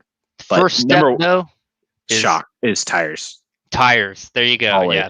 First thing you got to make sure you got right before you adjust all those things and look at all those things is tires. A lot of times when we go to a race, the track's fresh, right? Practice starts on Thursday or whatever. And a lot of people get on the track and they start changing their cars a lot. And it's the biggest mistake because the track's kind of loose, it's green, and traction starts coming up through practice, and then you see a lot of guys fishing for a setup, trying for setting up the car for a track that they're not racing on. Yeah. By the time they actually race, the track's got a ton of grip. The topsoil is kind of brushed off, so it's just smooth and very little dust. You know what I mean? So a lot of times when people start, getting into their wholesale changes right away, you gotta kind of like make sure you're not rushing ahead and trying to set the car up for a situation where you're not actually going to be racing on. A big race event, track's always going to be green the first day. After the first day, second day, traction goes way up and it's a totally different setup. And you kind of, a lot of times, guys just kind of pause and wait around and make sure their tires are right. Then once their tires are right and the track is coming to the tires, then they start kind of making those small tweaks and you know, dialing in their cars with the finer details of stuff. But a lot of times when I get to a race, I see all these guys kind of out to lunch and they're stressing out. Hey man, my car's totally, I got no grip. It's like, dude, the track has no grip. It's not your car. Like just relax. Just like take a breath and let the track come to you, and then start playing around. And just to add to that, like that's where when you're new and you don't have the experience, like you just rely on people that have more experience. Like Hmm. I will consistently, like if I'm at the track on a club night, like at OCRC, and I'm trying stuff, I'll ask 2 or 3 people after the heat, like, hey, how do you think the track was compared to practice? So that if all 3 of them say, oh, the track gained grip and I felt like it lost grip, then I know that my setup changes were bad. But like Mm, when you go to a big race like Reedy Race, Desert Classic, the track evolves a lot because you're coming in on a fresh layout. The track gets yeah. broken in and then the grip comes up. If you don't know what to do, or if you don't know when, like where we're at in the progression of how much grip the track has, come over and ask us, because I've done like 6 races at Hobby Action. Dakota's done like 12. Like we know where the track's at and where it's going and how much it's, and we can just kind of, hey, just chill, don't change your car yet. Like give it like another half a day and the grip's really going to be like 90% there. And then Yeah. start changing your car or whatever. So Yeah. Yeah, and yeah, like Frank said, don't be afraid to. I used to work for J Concepts, a tire manufacturer. That's all I paid attention to, is figuring out how to get the optimum tire at the optimum time, and so that we can get the most speed and win races. So like that's one of my, I guess, skills that I picked up along my career, is actually trying to determine and figure out what the fastest tire is always. You know what I mean? It's not, it's always different. There's a safe tire, there's a fast tire, and there's tires that don't work. You got to know when to pick and choose. And outdoors, especially, it gets very tricky. Indoors is pretty simple. You got your controlled climate, controlled humidity. The sun's not beating down. The clouds not passing over.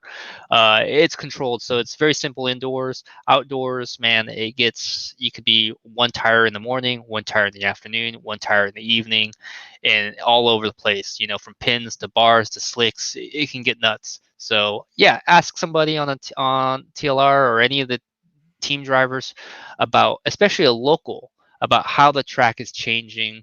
If they thought the track is gaining grip or losing grips, because sometimes in the evening the track will gain grip, and then it'll get to a point where the track kind of feels a little slick or slimy as it gets into the evening. The moisture comes up a little bit. There's a little bit different feel. So it's always good to know and just ask somebody, hey, did you feel like the track had more grip that time, or was it loose for you, or is it just me and my setup? Do I need to make changes? So that way you can kind of start adapting your car and your setup, so that you can kind of, the next time you go out in qualifier 2, you can improve and your car is closer to what you're looking for. So. Mm-hmm. All right. So here we go. Frank, are you testing tomorrow? No, I can't make it. Can't make it tomorrow, Brian. I wish I could, but not this week. Probably not next week. Hopefully the week after. Yeah. So can't go testing every day. Just kind of hard to do. Well, I've been doing a lot of Fridays at Rise Up Hobbytown in Palm Desert, and I see pretty much every Friday Brian's out there too running. So we're always chit chatting in the pits. So. All right. So Chris writes, shock shaft depends on the track surface. I like a car to run flat and square up better out of the corner. The soft spring may add traction, but doesn't square up as well. True. Don't disagree with anything he said. That is all good stuff right there. All right. And he also says, Frank, will you do a video on the VHA hubs and inner camera link? Another video on C&D blocks, pills. Ryan Denver told me to ask you.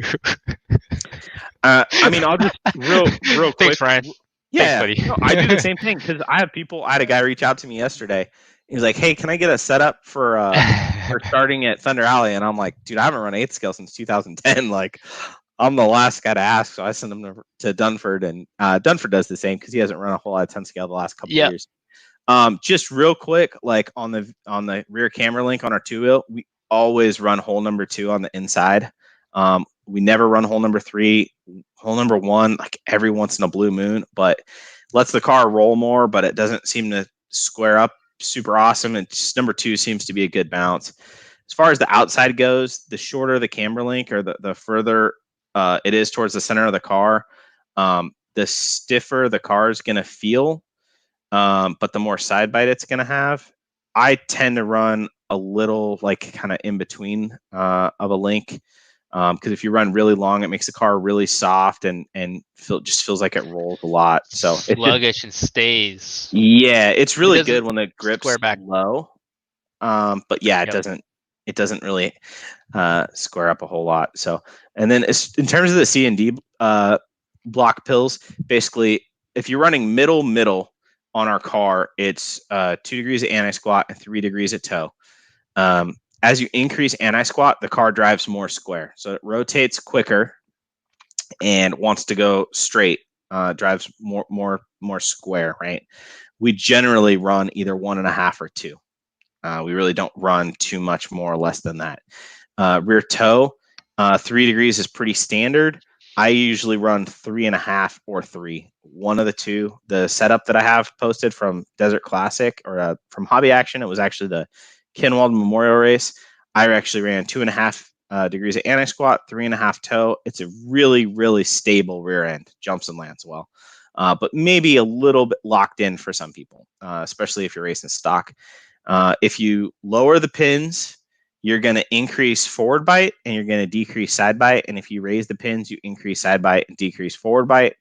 As far as track width goes, that's a little bit more of a voodoo art, because depending on whether or not you're moving your dog bone, you're changing the hex width, there's a lot of different things that could happen.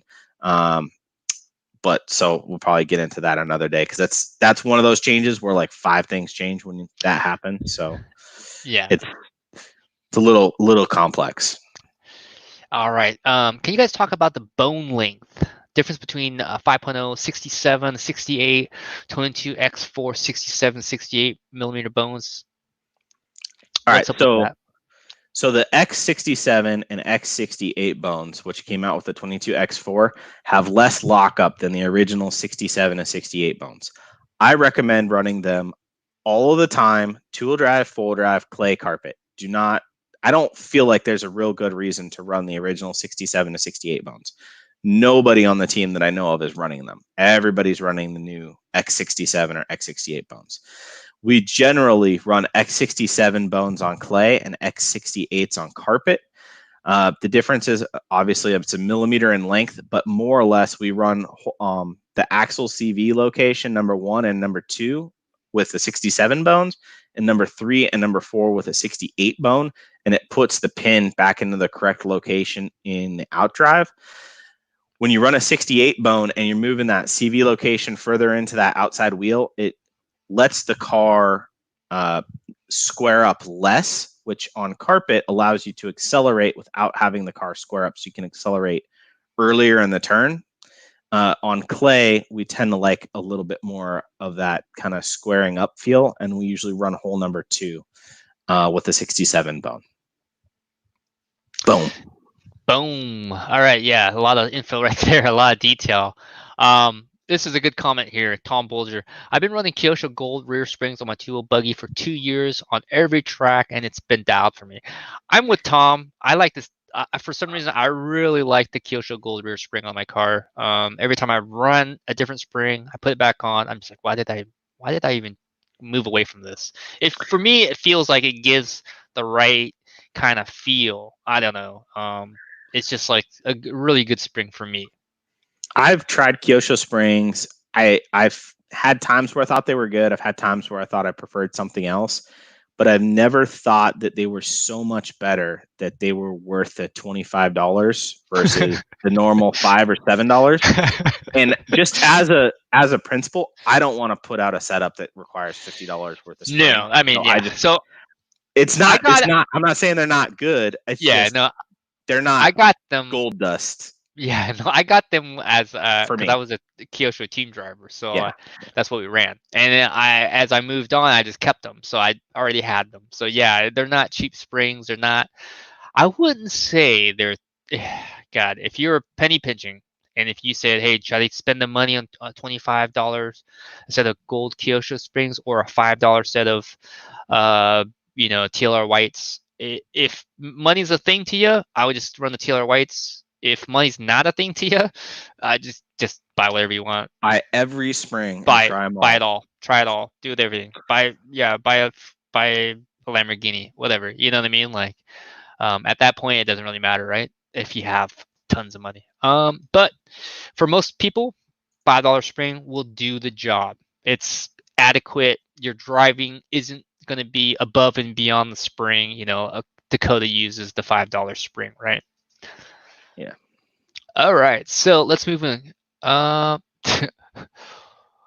Volks, can you show us your TLR 22? Well, technically, he showed you. It's in a bag. Yeah, it's just sitting here, just ready for the next race. There you go. But, yeah. All right, let's check it out. What's the standard hop-ups do you have on this thing? Are you running aluminum rear hubs? Got a center diff in there. Yeah, so I have a center diff, aluminum steering rack. Yep, that's kind of a must. It seems like everybody runs that one. I honestly, I don't know if it performs much different. To be honest, I just think it looks awesome. I think it looks awesome. Yeah, I So, honestly just run that because it looks awesome. probably one of my favorite upgrades, honestly, is when you run the Spectrum, the 6240 servo here. Uh, the integrated Spectrum mount, so that you lose the whole servo mount assembly, it's pretty dope. Yeah. I think pretty much everybody needs to run the aluminum servo horn. I mean, at the end of the day, if every servo used the same servo horn, it would just come aluminum in the kit. But we can't include 2 or 3 of them in Why the kit. why 25? Why 23? Why 20? I Why don't not know. just be one? Yeah. 25 done. Yeah. So for me, I mean, I run the aluminum rack, the integrated mount, and the center diff, and then every other like option part or different part on my car is just titanium or aluminum, like aluminum nuts or titanium turnbuckles or titanium ball studs, just to save a little bit of weight. And then the composite internal diff gears are a really nice tuning option. Mm, So, yep, that's my four wheel. there you go. All right. Any news about the restock situation, the full drive diff parts, the plastic gears, the center gears, the internal gears, the sun gear, all that stuff? Um, what's the situation? Okay, so our car is manufactured in Taiwan, and a lot of people that don't work in with international manufacturing might not know, but there's actually a pretty large difference between China and Taiwan in terms of Huge. uh, the virus, in terms of the quality of products that we tend to get. I mean, it would be like saying that products from the US and Mexico would be the same because they're close to each other on the same continent. Mm, So, anyways, from Taiwan is where we get our cars. They have not been affected that much by the global pandemic, but our sales have. We've sold more 22 X4s than we expected. Partly, I think, because of performance, partly because in general, the hobby industry does well when the economy doesn't. mm, So, we sold way more cars than we expected, and thus we sold way more parts than we expected, and it just yeah. ran us out of stock. I mean, we ordered 6 months worth of projected sales for every part, and we sold them all. Or we actually have there's 80 new SKUs for this vehicle, and like 57 of them are in stock. But the ones that are out of stock, I mean, it does. Obviously, we don't want to be out of any of them, but Right. we're working. They're all on expedite. They're all going to be air freighted over instead of coming on the slow boat. It's just a matter of our vendor, the people that we work with. They're making things as fast as they can, and the demand's been really high, and we're doing our best to get them back into stock.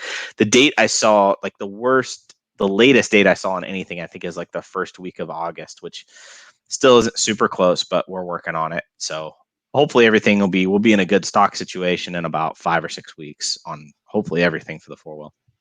Yeah, this car just I think has outsold our expectations, man.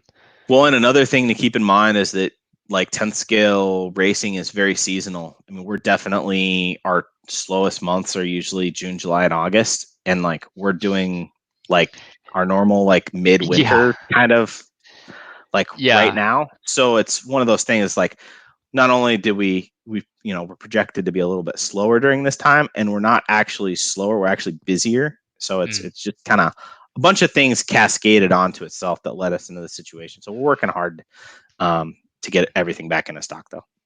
All right, Garrett Winningham. I just purchased a 22 SET 3.0.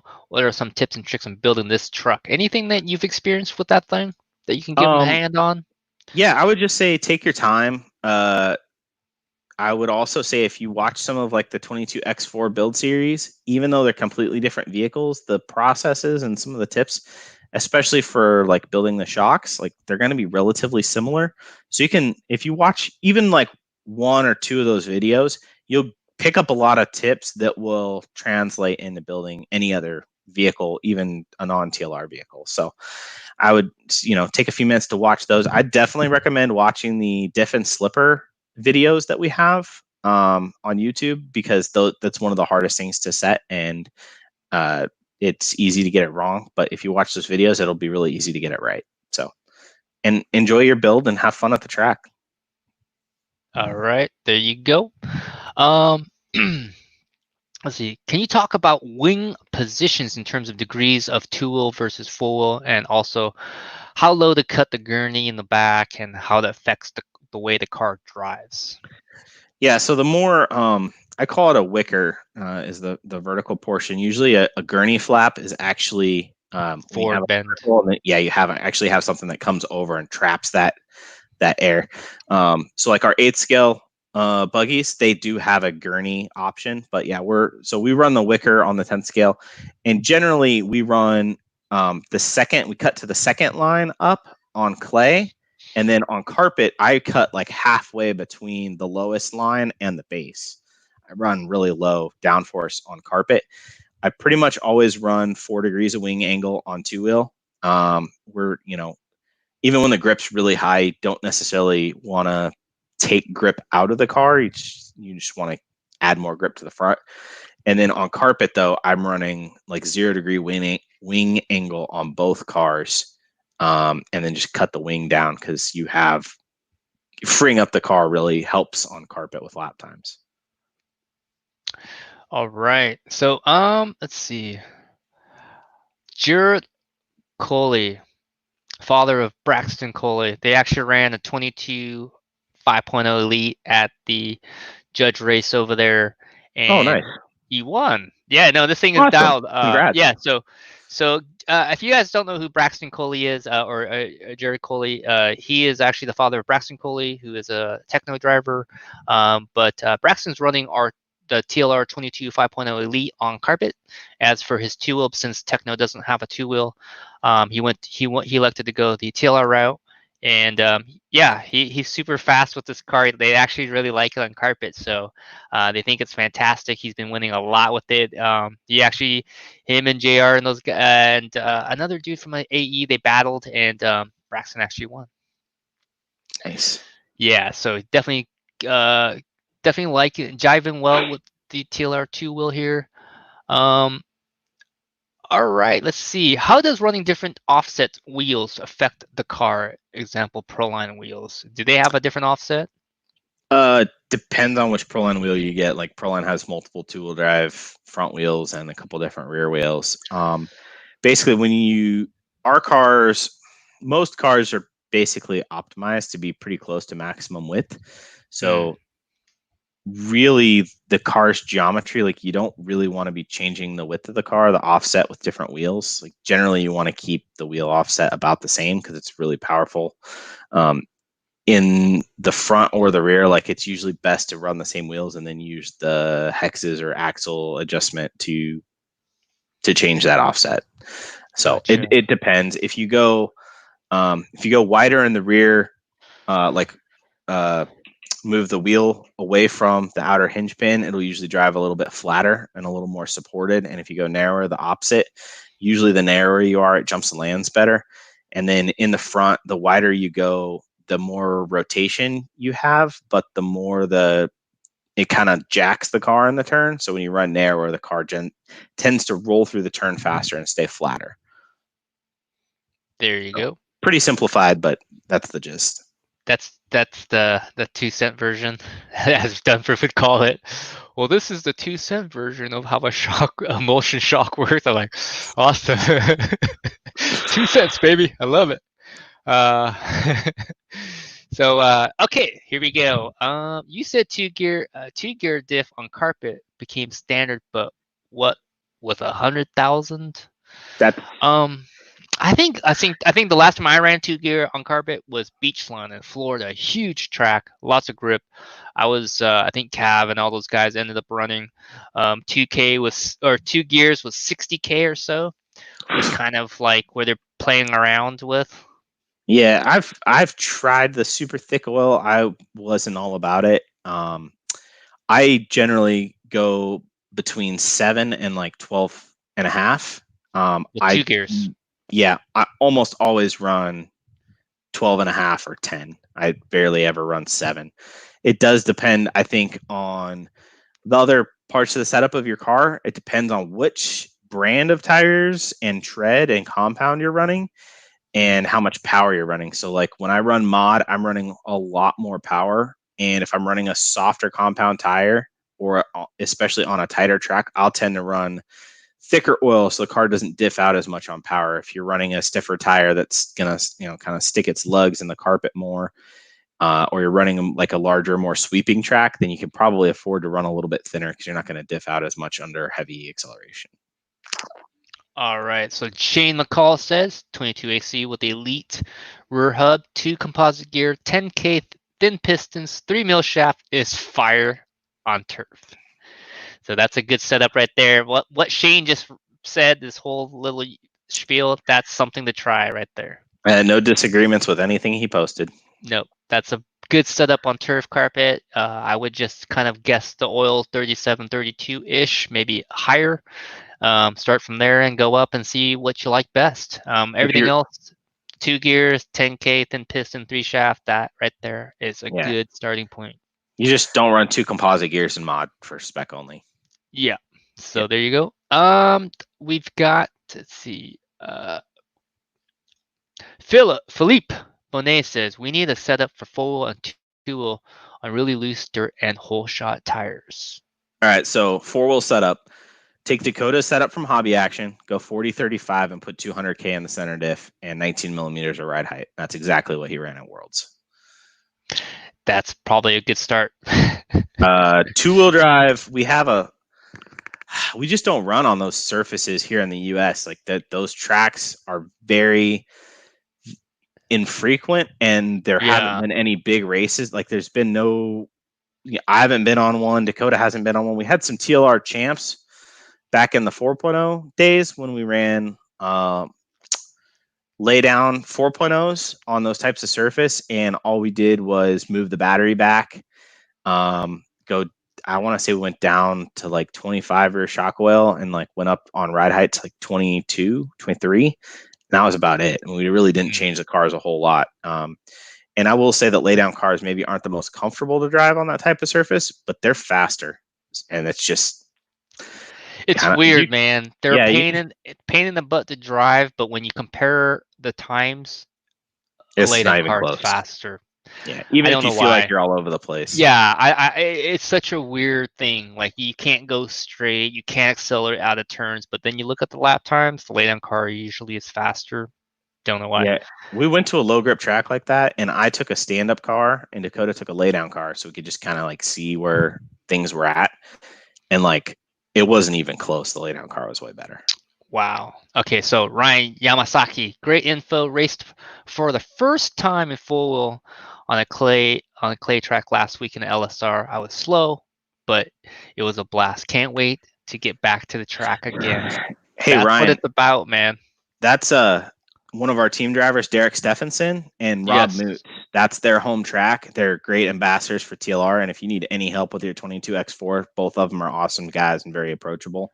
I know we have some other, I think Dewan Moore races there and Charlie Cavill. So we have some other guys in that area, but I know Derek and Rob are there all the time. Just go over to those guys and they'll dial you in if you need it. For sure. Derek's a great guy. I've enjoyed having him on the team. So Vlox YT, they only answering questions on Facebook? Nope. See that little thing like right there that has the YouTube? No, you're actually from YouTube. I'm answering all the questions, YouTube, Facebook, so don't worry, we got you. All right, here. This is a good question because our car actually has a +2 tower and a standard tower for the two-wheel drive 22 5.0. A +2 tower or not on clay. What do you think? Or have you been running the standard tower on everything, or +2 tower on the rear, a flat tower, or the standard tower on the front? Are you mixing it up? So I pretty much, well, it depends on a lot of other things. Like what that does is it helps control what your up travel is. But your up travel also depends on your spindle height or your axle height, your roll center height, your just a bunch of different things kind of play into that, your shock positions. So like my Hobby Action setup does have standard towers on it, and that setup seems to be a little bit more neutral. It lands really well because it has a ton of droop. My Reedy Race setup, I'm checking right now because I haven't run it for a little while, but it has standard rear tower and a +2 front tower. So it just came back to what settings I was running. I know a lot of guys down at OCRC, like they run the 22 5.0 DC Elite setup like to a T, like no changes, and they love it and they're dialed. So, and that comes with the +2 towers. If you do have +2 towers and you wanted to try a standard tower setup, you can just put on the +2 eyelets, and they basically cancel each other out. So a +2 eyelet and a +2 tower is basically the same setup as a standard tower with standard eyelet. Right. So if you want to try like a setup that has standard towers, but don't want to go buy, $40 or $35, whatever, worth of carbon towers, you can do that. So, yep. Yeah, lately I've been running just the standard towers on both. Just figured. I haven't really tried the mix match and this and that. I just felt like the up travel was already kind of a lot. And the spring these days, I think the +2 was what the intention was to run lower ride height. And with the V2 AE springs or whatever carpet springs, they're kind of generally made lower. And I didn't need to run those springs to get the proper ride height anymore. Well, what the +2 allows you to do is to get more up travel. And what we found is that when you get on like really high grip, when the car wants to traction roll potentially, that if you run more up travel so that when the chassis rolls, it can bottom out on the track before the shock bottoms out on its up travel, then the car will kind of lean over and it still has some roll in the shock, that the car won't flip. But when you lean over and you hit the up travel before the chassis can bottom out, then the car just kind of ejects off that. I always felt like coming from the Yokomo and I had AE and everything else, the car actually, when you press the chassis down all the way flat and you move the shock up, it actually has quite a bit of up travel to me naturally with standard towers. But that's with the chassis flat. That's not with the chassis rolling into the turn. Yeah, so but when I do that with the other cars, a Yokomo, a B6, they barely even go up. Whereas our car with the standard towers, when you flatten the chassis down all the way to the ground and you move the suspension up, it actually travels up quite a bit more still. You know what I mean? Well, and it does depend on the settings that you have on the car. Right. Other settings. Okay. All right. So Kevin Abbott says hi. 2 Rockstar. Don't think so, man. We just Thomas and Frank doing our Party thing. on. Look at this, dude. Scott Hughes calling you out fruit, and hey, it's my boy. Do you have any crazy Scott Hughes stories? The legend, this is the only the squirrel of all the guys. This Scott Hughes right here is I feel like he's the only dude that has this like mysterious legend quality of the last partying racer kind of dude. So They're actual true old school rock star. Yeah, like when he was still racing and traveling and like pro driver, I wasn't fast at all yet. Like I was still club racer. So I don't have any of those stories, but I did work with him for several years at Horizon, and we rented a building, an office space in Corona for a while. And we used to always take the stairs because the elevator took so long. So anyways, we go up to the second floor and we're coming back from lunch one day, and Scott thought he would be funny and hold like the push bar on the other side of the door. Like he went through first and like pulled the door closed and held the push bar. Well, I just pulled the handle really hard and it pulled the push bar off the door. So he was just standing there with the push bar in his hands, and I just walked by, went to my desk. He's like, what do I do? What do I do with this? Man. I gotta fix it. So that's my Scott Hughes story. Yeah, this dude's a legend. I gotta get him on the show one of these days so he can just call everybody out with stories. Oh, I remember, and all the ones that are afraid to tell the stories. Oof, he won't be afraid. He could get a lot of people in trouble. I don't know if I should do that. I could get in a lot of flack emails later. Theo Captanis from PCH has a lot of good stories because he was around back in those days too. Okay, so Andy, what are you guys talking about? Who knows what we were talking about? An hour ago. Yeah, who knows, man? My bad, Andy. My bad. You obviously just tuned in on accident and was like, what the heck's going on? Andy Krivitz says, is the TLR team coming to the AE race this November at Trackside Hobbies? Dakota was crazy fast last year with the 22X4. I think it's a little early to say for sure, to be honest. Honestly, this year it's just been one of those crazy years that we've never had, unlike any other year before in the past. We really don't know where we're going to go, what we're going to race. We're we're gonna plan for races. Whether we end up going or not, I really don't know. That's gonna be the situation with the state, track, COVID, all this other stuff going on. It's hard to gonna. It's gonna be this year. Is particularly. It's gonna be hard to see what races we're gonna go to and what where we'll be at this year, just because of like the INS race at Hobby Action just got canceled. Yeah. So yeah, man, we won't know until a week out basically if we're gonna be able to go to certain races or not. So yeah. All right, Danny.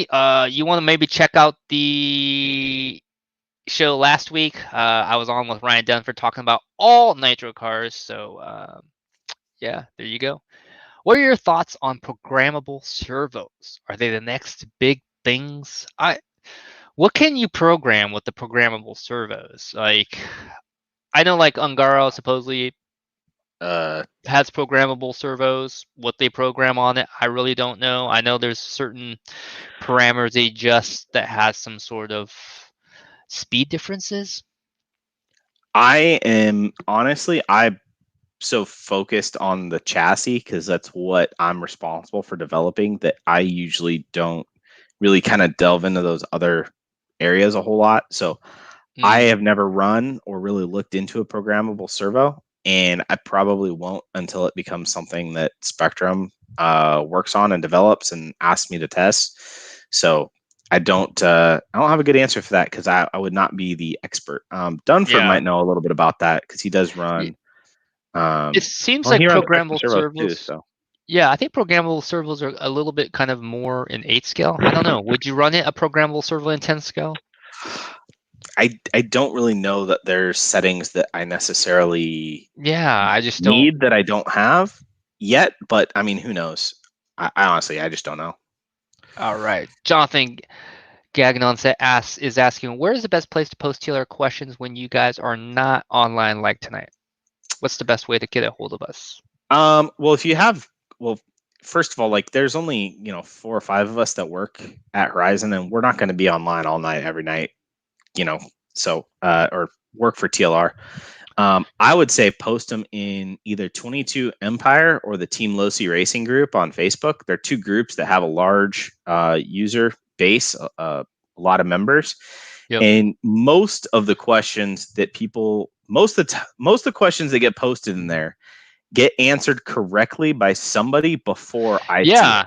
Yeah. So No, it's actually self-monitoring. It's so cool, man. I've been kind of paying attention and kind of making sure people are, giving out the right information. And usually people are, man. It's actually very cool to see a community, just operate by itself. a lot of times, instead of going in there and answering a question, I'll actually just go in and find the first correct answer and just put a Morgan Freeman, he's right, little meme under it. So it kind of shows like, okay, because you might get a few different answers, but then okay, this TLR product developer agrees with this. This guy's basically saying what I believe. So yep. All right. Daniel says, new setup sheets, please. Working on that. It should be updated. Hopefully, we do have some furloughed positions here at Horizon. So internally, we're not at full strength, but we're definitely on the trying. website, yeah. Yeah. So all right. So Teresa Gleason, how do you like the Truggy conversion for the 22X4? We've not tried it yet. It's something you're gonna have to check out with the Velocity, our Velocity Raceway team, Team Velocity. They're from St. Louis. Chris Baumgartner. Is it just Chris or somebody else working on that project? I think it's Chris and Rod Rippey and maybe somebody else. But I know Chris pretty well, is one of my better RC friends, and if he says something's good, it's good. So he's one of the guys I work with to bounce setup stuff off of. So if they say it's good to go, I bet it is, and it looked good in the video I saw. So yeah, it looks awesome. Check it out. Hit up Chris Baumgartner at Velocity RC. I'm trying to lower weights on oils on my 22X4. What do you think of the pros and cons would be? I think that when you go to lower, I'm assuming diff oils, but it should just react faster and rotate quicker, and it might just make it hard to drive. So Clifton is one of our team drivers, and he races at IRCR, April Fool's track in Utah. that Joel Eaton took over, and there the grip's pretty moderate to high. So I would say you would probably want to run like 7,504 or 7,505. Like that would probably be your sweet spot. I don't really think you'd want to go much thinner than that for that track. All right. Daniel asks, can we get a rudometer? It's retired. Tell people what the rudometer is. So I like Mayfield, we were discussing earlier, I wear my emotions on my sleeve, and I used to get and still do from time to time pretty worked up when I'm racing. So one time, way less than they used to be, I think, to be honest. yeah, for sure, way less. So the 2009 so the 2009 Cactus Classic, Truey was who I knew because we both lived in Southern California together. He made out of went to the store and bought poster board and made a rudometer. There was like a thermometer that slid up with different level of aggression, and it was just funny because that was actually probably my best race weekend ever. As a professional, I got 5th in 4-wheel mod. I got 6th or 7th in 2-wheel mod, and in truck, they actually True went out on the back straight with the rudometer during the mod truck B name, which I won by a half a lap. I drove away from everybody. So it was just funny because it was they should have had it at the Cactus the year before because it did not go nearly as well. But yeah, Tree had it. I don't know what happened to it. I kind of wish I would have kept it. The meter doesn't go high enough. Yeah. All right. Let's see. A good question here by Scott Listy, man. How do you choose gearing? Motor temp, straightaway length, etc. Let's talk mod gearing, stock gearing. Totally different, obviously. Yeah, I think so. All gearing back in the brushed motor days, you would gear your car to top out about 2/3 to 3/4 of the way down the straightaway. Kind of like the bones level ride height measurement. Yeah. You just had this fixed things that you just did. Just no rhyme or reason, you just did it. Yeah. And then when we changed to brushless motors, the more gear you add, the more power you add. It doesn't really shift the top end versus torque. It just makes more power. More power, more heat.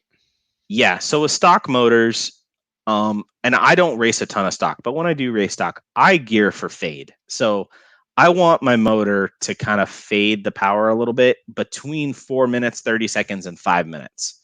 If it's fading before that time, then it's over geared or over timed. Either both of them add more heat, and I either need to back the timing down or back the gearing down. And then in modified, it's just based on how much power I have and feel. And in modified, I run turbo almost everywhere. So it just depends, and that gives me more speed on the straightaways. So turbo is after you're at full throttle for a preset amount of time, then more timing advance happens in the speed controller. So I gear my motor. I use gearing and timing of the motor to basically get the right amount of power feel before the turbo kicks in. But normally, I don't change gearing on mod motors barely ever. It pretty much stays. Once you find the gear, let's say in 2-wheel, 2178, baby. Yeah, 2178 with a 7.5. So if you go to a 6.5, you drop a tooth. You drop a tooth with a wind, and that's pretty much rule of thumb. Yeah. And so with a 5.5 and 4-wheel, it's a 18. So with a 6.5, it's a 17. Yeah, or not a 17, 19, and that's pretty much we don't really tune gearing and mod. No. But in stock, it's about that fade. You can't go off temperature because my motors, when I run stock, they usually fade at 120 or 125 degrees. They don't get that hot, but you can't really go off motor temp only. You got to go by feel, when it fades in the run. And then one thing you want to play with is increasing motor timing, decreasing gearing, and then going the other way and seeing where the happy balance feels with the motor and with your driving style. All right, that's a lot right there. Let's talk about ride height first or camber. Ride height. Ride height, easy one. Yep. Set your ride height, then set your camber. The camber is going to change more with a different ride height than the ride height will change with a different camber. There we go. Kyle Chasen asks, when do you prefer shorter wheelbase compared to a longer wheelbase? Yeah, this one's pretty simple too. Yeah, longer wheelbase carries more corner speed. So the higher the grip and the larger the track, the longer the wheelbase, and vice versa. Um, Generally, though, when you change the wheelbase on one of these two-wheel drive cars, you're moving the rear hubs, and when you do that, you're also changing the angle of the bones, which has a Bones, bone weight angle, which has bias, so a it lot of has a lot to things. do with like how the rear end accelerates under power. But generally, if you're looking for more rear grip and you move your hubs forward and shorten your wheelbase, you're going to get more rear grip and the car's going to rotate a little bit more off power. And if you go longer, you're going to take forward drive away and you're going to gain some side bite stability and slow the rotation. Yeah, and just to add to that too, when you have a short wheelbase car, they kind of they're really reactive, they feel twitchy, and then also they'll be dialed, and then they'll all of a sudden just basically lose grip and spin out. Whereas a longer car, it'll kind of go into a slide more, and it's more controllable slide. Whereas a short wheelbase car kind of like grips, and then when it loses grip, it just kind of spins out, and it's hard to save. Whereas a longer car, it's easier to save and drift, and it's a little bit more forgiving that way. But yeah, so your mileage will vary, and most of the time we run the car, on standard conditions where it's clay, it's usually in the middle or short, and then when it's usually like high grip, it's usually middle or long. So we have like 3 millimeters of adjustment in the rear hub on both of our cars, and I pretty much always have at least 1 millimeter in the front and 1 millimeter in the rear. So even from high grip to low grip, like I'm only moving the hub a millimeter. Right. All right. Okay, we're gonna wind it down here. We're over. This is probably the longest show ever, and I had a feeling it'd be kind of a long one just because how much Frank talks, how much I talk, and the interaction we kind of like having with everybody here, and the We're both putting out fact some good that info. yeah, I think we got tons, man. Here we go. Turf Outdoor 4 gear. Turf Outdoor. The situation is Turf Outdoors, 4 gear 3,000 or 2 gear at 7,000. What would you start with and why? Well, I think it depends on how old the turf is. So turf has a lot more fall off and grip than carpet. So if you're running on older turf, the 4 gear might create a little bit more grip. If you're running on newer turf, then I would definitely go 2 gear and start there. But I would start maybe, I think 2 gear 7,000 would probably be where I would start if I was just showing up to the track. 4 gear 3,000 is a little light. Maybe like 4 gear 4,000 would be a little safer. Okay, there we go. All right. Is there any times you would use a second option variable armhole on the 5.0? I think he's talking about the outer hinge pins Yeah. So in the front. we used to go back and forth quite a bit. I haven't gone back and forth at all lately. When you make that change, it's a huge change. It changes your shock position, shock angles, your roll center a Droop. lot. Yeah, it changes a lot of stuff. So I haven't really played with that a whole lot. Generally, when we ran the longer one, it had a little bit more supported feeling and maybe carried a little bit more speed in like longer sweeping turns, where the shorter got in and out of the tighter stuff better. But I would just run short because that's what all the setups that we have posted are. And I would just work off of one of those. And it's like, if we wanted to have that adjustment now with how kind of tight those setup windows getting, it needs to be a lot smaller than the difference that it is today. Got you. Frank, what do you mean by diff out? What is that?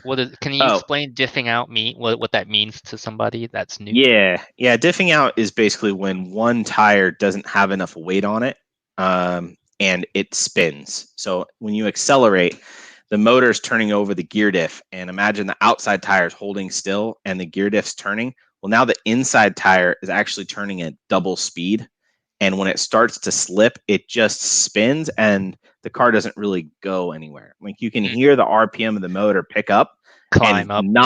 Yep. you don't see the car accelerate at that RPM. You know you're diffing out. And on carpet, it's like the car doesn't get loose; it just doesn't go. Yeah. So, It's spinning the diff, not moving forward. yep. All right. Jonathan Mint has a great 5.0 loose dirt setup. So if you are wanting to try a loose dirt setup, I would hit up Jonathan Ment. He races out in Australia, and they run a quite a different variety of surfaces outdoor, from loose to grip to glue to all kinds of different stuff. So he's got a very flexible, I'm sure, a very flexible setup in terms of different setups for different conditions. So check out Jonathan. Thanks for helping out, buddy. He's got a good setup there too. So there we go. Derek, I'll hit him up. Ryan, he'll be there Wednesday and Thursday. He'll get you dialed in. Derek's a great guy. So Mr. Yamasaki, you got somebody that's going to help you out. That's what the TLR team is all about, man. I love it. All right, on loose tracks here on the East Coast, I've been running my normal high bite setup on 2-wheel, just lengthened the rear shocks a bit, unscrewed the shocks 3 turns, went to the middle height setting on the steering knuckle, and it runs well with whole shots. Awesome. Cool. Yeah. There you go. That's some good stuff right there. A little more droop. Changes. Yeah, a little more droop gets you a little more traction, gets the car to lean around a little bit more. Handles bumps better, and yeah. Yep. Eric Bresnahan, any good setups for outdoor dirt for a 4x4 short course? I would recommend checking out that 4x4 short course. I have never ran the 4x4 short course from TLR. So I did that project. Okay. That is until the 4-wheel, I think that's the best car we ever came out with. It is so good. The balance of that thing is awesome. Literally every year, Dakota just builds a truck to kit setup and then goes and wins nationals. So my advice is literally run the kit setup and don't change anything, and it's going to be awesome. Yeah, when they come back in stock, I'm definitely going to get one of those. All right. There we go. All the T-Con servos are programmable for throw and speed. So It sounds like you can kind of just start adjusting the parameters a little bit with some of the, throw obviously would be endpoint adjustment. Speed is something that you can adjust in servos now for most of the newer servos. On your radios, you can adjust. All right. Let's see. Here we go. Did you guys find that the X-ray springs a little bindy since they are a little smaller on diameter than the TLR springs? I haven't really ran X-ray springs. Yeah, they fit tightly on the spring cups and on the shock collars, but they fit. They don't bind. Like, I didn't have any problems with mine rubbing on shock bodies or anything. So you can try them if you want, but yeah, I don't know why their springs have a slightly smaller diameter than everybody else's, but they do. Just to be different. All right. Yeah. Leunis, the RTM from the Northwest. Thomas, make sure Frank gets to come up to the Northwest when you guys are here next. I've got a fever, and the only prescription is Frank Root. There you go, man. Some of that brotherly love right there. Oh, I want to go up there for sure, man. I've been wanting to go to Tacoma for like 10 years. Yeah, so Frank's definitely coming up to the Northwest. We're gonna make that happen. Joe Cathy, what's going on? Thanks for saying hi, Joe. Here we go. Amazing stream. Thanks for dropping the knowledge. We have to go back and finish. Yeah, so unfortunately, this is obviously 3 hours, almost 3 hours and 30 minutes, man. I'm going to take 2 more questions and we are done. So here we go. Does changing steering percentage through your radio controller help with landing? Do you use less than 100%? No, I always use 100. I set the travels to lock the wheel inside wheel out, and I'll always leave it. I never turn it down. Help with handling. I always set 100 because I want to know, because I want to be the person that controls and dictates how much steering my car gets, not some imaginary number because it's kind of fiddling around at the ends because of how fast I'm forcing the car to go through a turn. It'll get more or get less. I kind of want to tune that myself and not kind of use a handicap or a crutch to tune for less steering. Like there's a lot going on. I know a lot of guys do tune with steering and endpoints, but for me, for some reason, I just feel like I want the full steering, full throw, not half throw when I turn. And you don't know when. Just turn the wheel on the radio less. Yeah, that's my theory. some people will say it's hard to do that, right? I think a lot of guys that like to saw, right? They can't do little micro movements and but you just got to figure it out. You got to learn that. Yeah, that's actually a very advanced skill to control the car with very little movement, because a lot of these guys really don't do a lot of moving around, sawing at the wheel. All right, so the last question, who we've got? All right, here we go. A great question, because we haven't really talked about this yet. Can you explain? You picked the hard one. Diff height. I know we can make it short, but all right. So basically, when you have like a steel CV drive shaft, when you accelerate, when you put load through the drive shaft wants to be straight. Okay. So when you're running, let's say if you run a lower ride height and you don't adjust the diff height, then maybe at ride height your bones are down. Oh, sorry. I'm looking at the monitor. They might be down like this. And when you do that and you hit the throttle, then the car wants to pick up to get the bones level. And that's not really a good thing that you want. So what you do is you raise the diff, and sometimes you raise the axle so that when you're at the ride height, now the drive shafts are pretty close to straight. So that when you hit the gas, the car accelerates without picking up or dipping down. And that's really most of what it comes down to. So when you're at low ride height, your axles kind of look like that. Yes. Right? Which is not, which then, because your axles want to straighten out, when you accelerate and put load into them, it makes the rear suspension of the car want to move without just staying in the set that it was in an exaggerated sort of way. Right. So generally, like when we're running, plus 2.5 diff height, plus 2 axles, that's when we're running like 19 or 20 millimeters of ride height. And then that kind of basically corrects where the diff and the axles were versus running a normal, or what used to be normal, like 22 millimeters of ride height. Yeah. I remember 24 was normal for off-road. Bones level, arms level. Now arms level, bones level. Now it's like 20, like it keeps getting like the stock or the standard ride height keeps getting lower and lower each year. It seems like each year it goes down like a half. We're running 12 on carpet. Oh my! 12. I remember I remember 14 when 15 was like pretty common, and now it's like we're gonna be running 10 pretty soon, man.